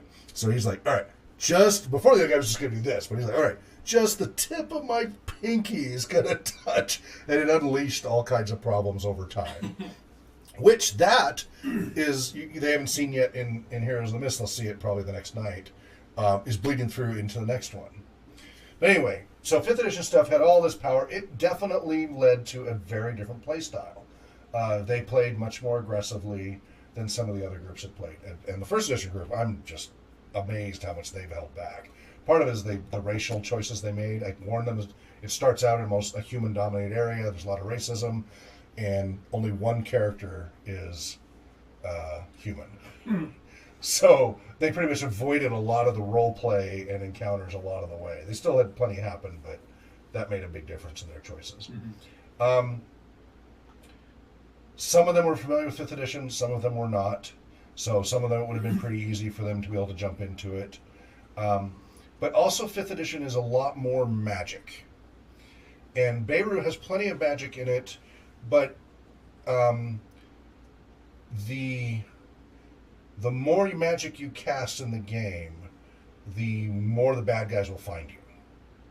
So taking from Merp and others, it leaves a residue and it broadcasts when you cast big spells. And so one nice thing about using the older version with the progression is they're not giving themselves away as much because nobody has the power yet. At 5th edition, they have so much more power. And it affected Spartan Show. Spartan Show got trailed a lot more and had a lot more trouble because they were using higher end magic early on because they could at first level. That would have been 3rd or 4th or 5th level for 1st edition. So as far as the final, I'm trying to remember what the final reason why we finally settled on 1st edition over 5th as we whittled it down. Again, I would have preferred BECMI if I could have. I think that just would have been really ideal. But do you remember what, I can't remember that, because you and I kept going back and forth. Yeah. I kept waffling. I was really struggling with this, trying to figure out which was going to be the best one for us to launch the show. And we were playing Nostalgia through. had a bit of a part. Well, not so much because if that was the case, I'd be doing Rollmaster and stuff, because the Rollmaster is, for my preference, a better system. And the AD&D is a little more disorganized and has some weird isms. Rollmaster is a lot more controllable. And I was already running, I've run many Rollmaster groups, but I was worried that it would just be too much for the Everybody players. have to learn from scratch. Yeah. I think part of the decision was actually I wanted it that most players didn't know the system, so that the players and the audience were kind of learning something that they didn't know. Right. I think it also gave a chance for people to compare and contrast 1st edition to 5th edition. Everybody else is playing 5th edition. You can watch a gazillion 5th edition games out there. You don't see a whole lot of 1st edition games out there. They're out there, but you don't see a whole lot of them. Oh, I know what it was. It's the progression. That's what I started with. Yeah. I like my campaigns to start when you're starting 1st level to really be 1st level. That the world is going to kick your hiney if you're aggressive at all. You're done. You need to be really, really cautious and thoughtful and think things through, build allies and relationships, and work your way through a gradual progression, occasional spikes here and there, but a gradual progression, so that when you look back that you've had this feeling. So when I've had groups that have made it, I've had one group last 7 years real time of play. It's my longest running group. And the only reason it didn't go longer is moving. We moved and the internet wasn't quite there yet. There is such a huge difference between a 15th level AD&D character and a 1st level AD&D character, and not as much of a difference between a 15th level 5th edition and 1st edition. There's epic stuff, but you've compressed the experiential difference. If you were to graph it out, as he was mentioning about how the wizards at 18th level are so much more powerful than a fighter at 18th level. Well, they have made things more equal in 5th edition. They did a very good job with game balance in 5th edition compared to a lot of other editions. Beautiful job. If you are a big game balance advocate, which I'm not, as you know, Right. I am perfectly okay with some classes and races being way more powerful than others. And yeah, you're going to get your min-maxers who will always play whatever the most powerful combination You is. also balance out the imbalance by sticking very strictly to the rules of, if you want a cool character, you're going to have to roll it for 12 hours Yes. to get it. So, for John, and by the way, I still want you to be able to play your character in the campaign. We got to talk about that. I Oh. want you to still get to use that from time to time because I think That'd be we interesting. can still integrate it. So, in 1st edition, I do old school. You roll your dice in order. 3d6, not 4 3d6, not 46. In order, those are the stats you get for your character. You don't like it, you can roll another set, and another set, and another set, and another set. Now, if you look at the minimum requirements, which I charted because this is how I've always done it, so I created a little graph here. Each class has its minimum strength, intelligence, wisdom, etc. that you have to have for each class. Well, you wanted to be the new bard, right? The Dragon Magazine bard? Yeah. So he took 2 hours of nonstop rolling. I was willing to start with the hard bard Yeah. So you'd be like 15th level. before I became an actual bard. Right. So the new bard lets you actually start at 1st level in Dragon. Right. So you have a 9 strength, a 15 intelligence, a 12 wisdom, a 16 dexterity, a 6 constitution, and a 15 charisma. 3d6 in order. You have to meet all of those stats. Roll. And this has weeded out some people who went, I think I've changed my mind. I'm going to play a little bit less of the same type. Now, that's a two-edged sword. We certainly would never do this for drop-ins and things like that. This was for a long-term campaign, and I really wish John got to play his character. I feel so bad because he invested so much time. So did Drake too. But everybody did. Everybody had to roll their character that way, and it was a good way to figure out who had grit, who was going to flake out, and who would stick to it. B, when they finally got it, they felt like they had earned their character and felt an initial connection with their character. Like they worked hard to earn this character. They now have a little bit more of a personal bond just because of that rolling exercise. And I didn't say they couldn't have what they wanted. I said, okay, if you want that, just keep rolling until you get what you want. And you're going to have a variance. So that's the one thing I don't like about point system allocation for stats. You end up with everybody has the same types of characters. Everybody's kind of the same. And the more you squeeze this down so that everything's more balanced, everything kind of becomes more generic and the same. And yes, it's good to have game balance for starting. If you have, and he makes a good point. So he says, game balance is generally a good thing, but totally unnecessary for experienced DMs and gamers. Exactly. You're right. Game balance is important for beginning players and GMs because otherwise it will go Monty Hall really fast. And you will have abuses and the GM won't know how to deal with it and rein it in and the game will get out of whack and you'll have to start all over. Or you go the other way where you've got a giant graveyard and nobody ever gets past first level. Right, yeah. So I agree with that for training new players, it's probably better to use a balanced game system. But that should be like at the basic introductory level. Like your basic introductory layer should be that. Yeah, have game balance for that. But then let it go. So I did a version of 3.5 because the Tolkien gaming license was in limbo. Decipher Lord of the Rings role-playing games sucked. Ironclad Enterprises had lost their license to MERP, Middle-earth role-playing. And the One Ring role-playing game didn't exist yet. They didn't have the license yet. So I came to Spokane and I wanted to run my favorite setting, which is in Middle-earth. I'm really good. I first ran Middle-earth with AD&D First Edition. I've adapted it many times. I really like Middle-earth. Plenty of others I like, but it's my favorite setting. Nobody wanted to play MERP. Nobody wanted to play Rolemaster in Spokane in 2004. So I had to go buy 3rd edition D&D, which I was not happy about. I had to go buy all the books and learn it and hang out with the gamers here and get to know the culture. Yeah, I didn't know you yet. Yeah, and then I started running D&D 3rd edition. Boy, people came out of the woodwork to come play. But then I started creating an adapted 3.5 called AIA 3.5. And you can find it on earpg.com. I'm assuming the website's not broken right now because I've moved servers around. Crap, the IP address. Let me fix that IP address after the show. It will be earpg.com when I fix it.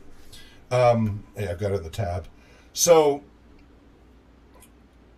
it took concepts from MERP and from all the different Middle-earth settings, and elves are totally OP, totally overpowered compared to D&D elves. High elves, Sylvan elves, all these elves are very different than D&D elves, completely different. They are immortal. They don't live 150 years.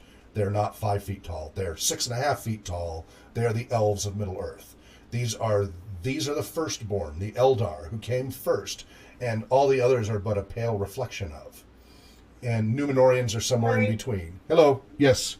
I heard you say my name. Sorry, That was a while ago. What? I was talking about when you were when Drake wanted to stick his finger in the Cthulhu summoning circle.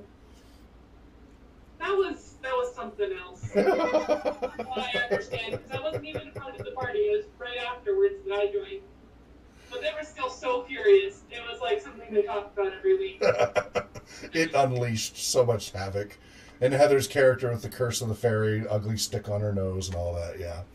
Huntrava says, I get the sense everyone kind of liked 3.5. It wasn't terrible. It wasn't terrible. I'm not a fan of it, but it's not terrible. And you had lots of choices. You could make it kind of what you wanted. Lots of options. Oh, sorry, go ahead. Other than 4th edition, I will admit that there has not been an edition I did not enjoy. Okay. I could agree with you. I could agree with you, for except some for 4th. things, because if it wasn't for 3rd edition, I wouldn't have been able to play Mask of the Red Death, which is a Victorian age I have that. role-playing game. Yep, I get that. The D&D modern D20 Modern they did a good job with. Right. Yeah. But if it wasn't for 3rd edition, D20 Modern You're right. would exist. You're right. And the OGL. I mean, I love that they did the OGL. It opened up. I mean, if you look at how many 3rd edition, I've got Stargate, Babylon. I love Babylon 5. Yeah. The Thieves World stuff that Green Ronin did. I never played the. I've got the Warcraft role playing, and that was for my sons. I never played it, but he was into it. Midnight Chronicles. They gave you a whole 45-minute movie to watch to prepare you to play in that dystopian. That setting's basically if Sauron won, what it would be like, and then you start from there. It's cool, and you watch a movie, and it's not a bad self-produced movie by Fantasy Flight Games and such. Yeah, all the modern stuff, Farscape, all those things are all 3rd edition. So the OGL was a big part of that. I like that it pushed. Win for gamers, yes. All of a sudden that, classes that people had talked about, but had, all kinds of things were coming out. And even though some of the mechanics are kind of rough, I really enjoyed the Pathfinder system as well. Okay. I do think... I can live with Pathfinder as long as it's not Pathfinder, the organized play, whatever they call it, the Pathfinder organized play. Pathfinder Society. Just as long as it's not that. Can't stand that. I do agree with you, though, that it started... one of the things I enjoyed, it was so cool when you survived to 2nd level. Holy cow, I'm 2nd level now. You mean you're talking about with this, with 1st edition? Yeah. Yeah, it was a real, you really feel like you accomplished something. And you get like 1 die roll, and if you're a spellcaster, 1 extra spell slot. And that's it. And that's, we did that, we leveled up Sunday, and we're like, that's it? That's all I get? I'm like, yeah. What do you mean that's all you get? You got that. You gained one thing. You're still alive. You're alive, you've got treasure, you've got experience, and you gained 1 extra thing. And that I got incremental. 1 extra hit point. Yeah, that was one thing that 2nd edition onward, they started loading up. You got so much with each level that you didn't appreciate the little bit that you got. And I remember in the early editions, original and this, going, it's awesome, I now have 16 hit points. Woo! At 3rd level. I only didn't care until I got to 5th level. That's when your character started to kick into gear. Right. It was a Yeah. survivable character. It was, yeah. And you really appreciated the little things. And they kind of overload all of that now. There's a lot more loaded up there. And I think a lot of that, unfortunately, has to do with video game culture. That's what we come back to, yep. You're used to respawning. Yep. No, you're dead. Yep. Which we've had as great learning opportunities in our drop-in and RPG. You might not be, but you're dead. Yeah. And we've had some great fun teaching teenagers and such how different a video game is from a tabletop role-playing game. And it has been a life-altering experience for them. Well, and even... In a good way. I remember when World of Warcraft first started, even the 1 through 10 level things you went through, everything had aggro, everything was angry at you. If you weren't careful, you were going to get dead. That was a lot more fun than all the other stuff now. Then they started growing, and now like a lot of those areas where everything had aggro, you can literally walk through, unless you attack the stuff. They will. So even the video games are video gaming themselves. And I hate respawn. I just always hated that. Yeah, I remember it was because then you have no feeling of accomplishment. And when you level, I finally got a horse. Oh, I finally got my first gold piece.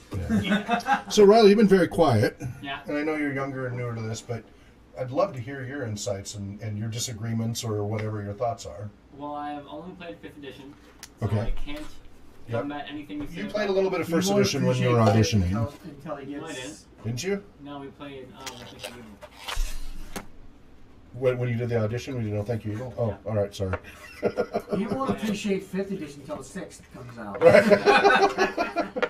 Well, there's always that what you cut your teeth on thing, but yeah. But anyway, as far as what you do think, as far as what we're talking about. I agree with you on the fact that 5th edition appears to try to balance all of the different classes a lot more. So that again, I think they did a very good job with 5th edition compared to 4th, of course. They found a good middle of the road. Yeah. They really did. They were trying to appeal to many very different gamer styles. The video gamers, the 3rd and 4th edition style gamers, the murder hobos, the rules lawyers, the rules heavy folks, the rules light folks, the storytellers, the rich background, all these different things they're trying to appease. So we had, 78,000 playtesters for D&D Next for 2 or 3 years. Yep. And we watched it evolve. It was very interesting to see the progression as they dropped things and added things, and it was very fascinating. And my own personal playstyle is different, but they came up with, I thought, a pretty good balance. And luckily, the DMG, they encourage... Now, again, I tweak it. I don't hesitate to drop house rules on it, make it more the way I want it. And it only takes 5 house rules for me to be pretty happy with it. I've got 5 house rules, and I'm pretty happy with 5th edition that way. It solves a lot of my issues with it. Not entirely, but enough. Have you played D&D 5th edition with any of the alternate rules where it was grittier or anything like that, or have you only played it just straight When rules? you talk, I've only played with straight rules, but that's because the people I've played with have never played anything like mine, so I Right. haven't really gotten a really depth into it. Sure. I've added my own house rules, but it's not really to make things greater. It's more to make it more, because More fun? Yeah. That's what it's for. Yeah. Also, I'm a chart person, and so I like having. Then you Yeah, would love I Rollmaster. know. Have you seen I Rollmaster? haven't, but I can imagine what it's like, and I would totally enjoy it. Yeah, entire books of charts. Yeah, but so when you were talking about the short rest to long rest, I could totally see that. Like it's. Well, it kills attrition. Yeah, it totally changes your entire. So you haven't run that with your group though, with the alternate I've rules in the never heard DMG? of that. Yeah, so check in the DMG. There's alternate rules for short rest, long rest, and a few other things, and play it that way. And This is your just one players, Master. your players will play very.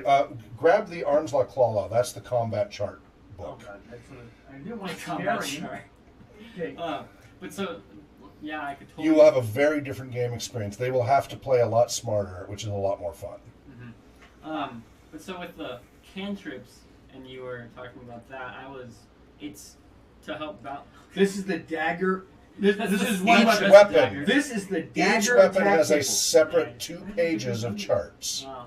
That's one And then weapon. there's 20 armor classes, and it cross-references your Armor roll fist attack table. up to 150. You cross-reference your total aggregate roll for each weapon. You know, I never thought I'd say that about a lot of charts, but that actually looks excessive. This No, book is I- nothing but charts. There's no words in here. No, Okay, at the beginning there's some words. but they're just charts.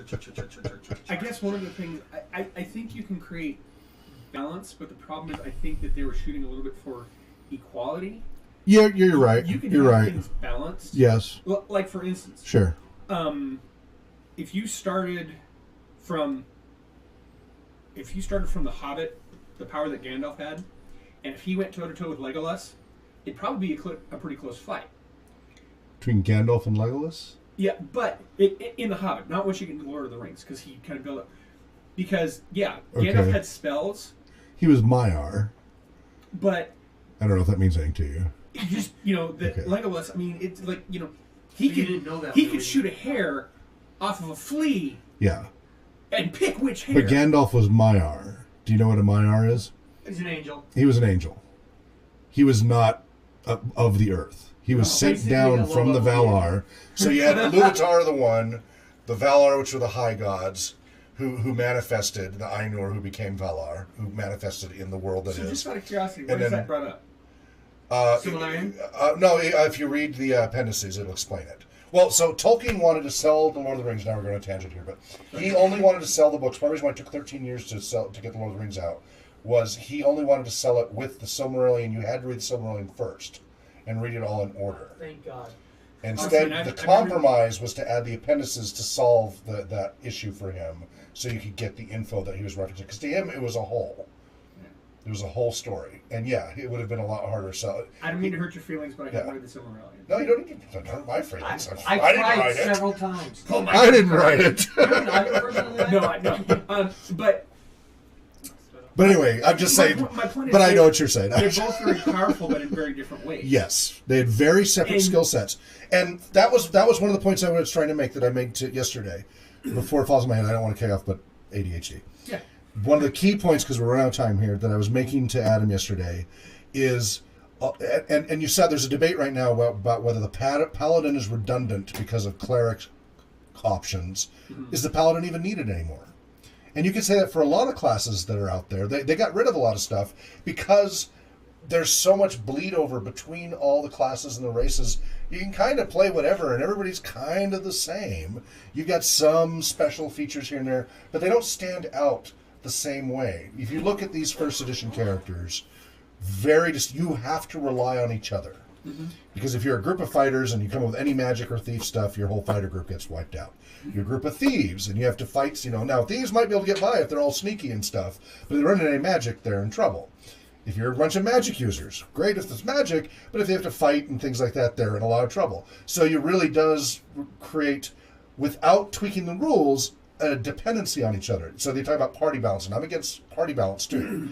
I think it's great to have parties, like I want to do a show of all bards, but this has been talked about before, that all bards or an all druid party are viable. Yep. Especially all druids when you have different foci. Foci, yeah. The Don't make the gnome angry. I'm into a party of all bards. Yeah. But if you look at, that was one of the things, is very distinctive classes. So we have, the races are all the same and such, although we've got gnome, which is nice. I don't know if they did bring gnome back in 5th edition, I can't remember. Yeah, that was one of the things I really liked, that they brought gnome back. I was really glad about that. But, No barbarian. but the classes in 1st edition, very distinctive, different paths. That got a little muddied in 2nd edition, even more so in 3rd, and by 5th edition, it's much more muddied. So very distinctive. We in the group we have now. The only thing I told them not to do is not to try to make a character to balance out the party. Mm-hmm. So we did have some redundancy, and that's okay too. That makes for some interesting. You have to be creative in your solutions. But because you don't have a gazillion options that you have to pick. You get one proficiency slot at 5th level to spend on a weapon and one on a non-weapon, or 4th or 5th level. Your choices are very limited. You're going to have much more distinctive paths than when you have all these points that they load you up with in 3rd and 4th and 5th editions. So it leads to much more distinctive characters and dependency on each other for your distinctiveness. And of course, the point, this is such a dramatic difference from you are so weak. Remember when I couldn't even go out the door without the wind knocking me down, right? And now we're 18th level and we have this mighty empire before us, and it's such a different climb. All the newer games compress that experience. The superhero Here's a huge experience. difference between 1st edition and 5th edition that doesn't get talked about is castles and holdings and followers. They don't really do that in 5th edition, do they? Actually, all the later editions they got rid of. Yeah. See, and I like that because... Well, because it wasn't about the game stats, it was about building your story. Well, and, you had to... I mean, if you wanted to, build your keep or whatever... you couldn't just be out for yourself. You had to take care of your henchmen and your hirelings. And it had lots of info on how to do that. Oh, yeah. But that's what it was about, was building your story, Mm-hmm. not min-maxing your stats. Because your stats after 9th level or stuff weren't going to get that much better. Yeah, Unless you're the Cavalier. It's almost like D&D and a lot of other games are almost becoming superhero games. Right, that's exactly they're it. borderline battle simulations. Exactly. You're not dealing with, you showed up late to work in your real job. Yeah, exactly. That compression of you start out a superhero, and then you just become a more powerful superhero. Which, if you look at a 5th edition Spider-Man character. is the perfect example of building a character up to levels and having to deal with real life. Who is Spider-Man's arch nemesis? His primary arch nemesis? Gremlin, or The clock. Dr. Oct. No, the clock. John J. He's always Amerson. showing up late. He's Spider-Man, but he's always showing up late. okay. He's always getting John fired. J. Amerson, his boss Okay. at his regular job right. is his main arch nemesis. Right. Well, and the guy he can't punch to solve the problem with. And in Lord of the Rings, who is it that really saves the day in the end? Samwise. Well, And Gollum. Pippin. Gollum saved Well, but the thing is, there's Aragorn, he's like the ultimate ranger, and Legolas, can shoot everything, and Gimli, all this. But yeah, it was the little folk. It was Pippin and Merry and it's not Sam the high-powered, overpowered guy that saves the day. Yeah. And it was a story moment, yes. So many other good stories, the hero isn't necessarily the toughest, strongest, baddest, whatever. They use their brain. Well, and that's the thing in Western culture, that we like the underdog winning and stuff. David versus Goliath, thing like that. That's distinctive to our culture too. And some other some of the Hindu stories that I've read. Oh. That's kind of a real. I have an because- India role playing game. See, I would Yeah, love to play. have you ever read the Mahabharata and everything? Watched all the shows? Parts, It's awesome. Parts. It's awesome. Now most- you want to talk about epic stories. Epic. By the way, some of that does come into later in Heroes of the Mist. I read Gilgamesh. Good. Yeah. That's fun. That's the thing. I think that, probably some of these people they don't really, and here I'm going to sound all hipster, but not understanding the origins of where these games came from. When originally, school. yeah. But what they were trying to create a story, not these Right. wall bash. If you want to kick in a door, play Munchkin. Yeah. Original D&D was a little more kick in the door than It was dungeon crawls. Yeah. It was wargaming dungeon crawls when they started out. But you had to think it wasn't just like line But up the all your rules cannons didn't and dictate the story. Yeah. You were able to play the story as much as you wanted. So we got to wrap it up because we're running a little over. But I think that's really the key thing is the newer editions have become. If you take a 5th edition character and a first level and a first edition first level character. So was it Asimov or the other one who said that any sufficiently advanced technology or society is going to seem like magic compared to a lesser advanced society? It's the other one. So a 5th edition first level character is a superhero compared to a first edition first level character. You have so many more powers and abilities and magic and hit points and hard to hit, and it's a huge difference. You're not getting to start out as the lowly underdog First and level wizard, you take out a small town. claw your way up to glory. You don't get that experience. Yeah. And so I think that was probably one of the big things is that this campaign is meant Clark's to be. 3 laws. Okay. Arthur C. Clarke. That's who it was, yeah. I get the two mixed because they're both sci-fi authors and such, but that's a key thing. And I could have done it with other systems, but I was trying to find one that also wasn't too complicated like Rollmaster. Rollmaster is really good at clawing your way up. It has an awesome feature with development points for stats that you start with your temporary stats and your potential, which I love for teaching. You roll your character stats and then you calculate what your character's potential is. And so even though you may only have right now a 38 reasoning, your potential might be 98 on a percentage scale. And over time, as you level up, you gain like a D4 potentially at a time. And so eventually you can reach your potential. It's kind of laid out in your genes. This is your genetic potential for your character. And you know you haven't reached your potential with 10 stats. They've got 10 stats instead of 5 or 6 or whatever. Really cool feature that I wish a lot more games had. Because from a teaching perspective, it's just, I just think it's awesome. All right. Comments from Huntrava, Angel, Boom. I think that was the Gandalf versus Legolas thing. Paladin was never needed. Okay. Well, and Cavalier kind of addressed that too. But Paladin is a distinctively different class and was meeting a historic need when they were trying to define it in the early editions of the system. Nowadays, it doesn't really make a lot of sense. It's very hard to be a paladin, and the code of honor that a paladin has to do much higher than the chivalric code of the cavalier, which was a knight, which was different than a holy avenger, Alignment a is holy practically knight. gone with 5th edition. That's the other key thing. That's another thing about first edition is there. So later editions do not. Once you take alignment away, there's no behavior modification in D&D to encourage people to play good characters. The only way to do it is to police them, which since we work with at-risk populations and high-risk populations, is bad. You do not want to have to rely on game police to rein in your characters. You want them to have system consequences. There's really no incentive to play your role because there's no consequences. Right. Yeah. And that's by design because our society has shifted and has a different attitude about moral relativism, blah, blah, blah, blah, and that's all other thing. Why does 5e have a warlock, he asks. The evil war. You're a good person, but you have your patron. They have angel patrons, right. they have fairy patrons. Yep. You can have all kinds of non-evil, but the default is devil. Yep. It's good. And then I don't know what he said yes to, but the best parties have zero bounce. I'm talking about, hey, we could be all thieves or all this. You've got to be a lot more creative now instead of just relying on game rules to save you. You got to be really creative about using the resources you have. Well, and that was one of the things.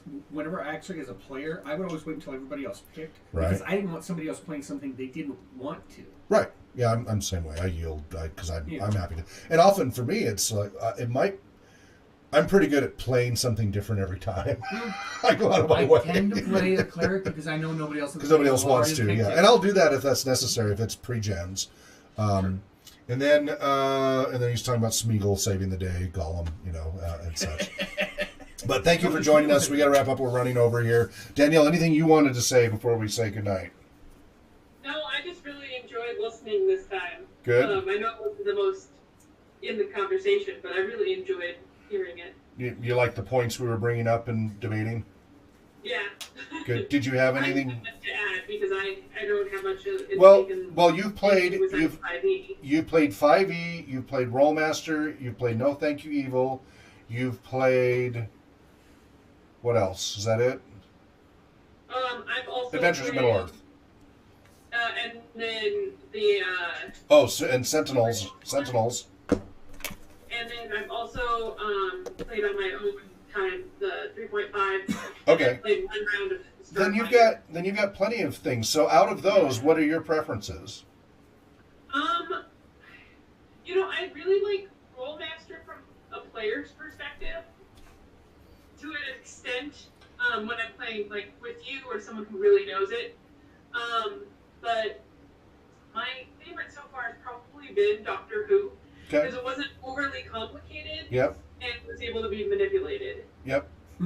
Okay. And we're still fairly new to Doctor Who, so I like what I see there as promising. We haven't played it long enough for me to have a solid opinion yet, but we'll get there because we're integrating it as one of our tier 1 games, so we're going to get familiar with it. Huntrava says, thanks for sharing your remarkable subject matter experience.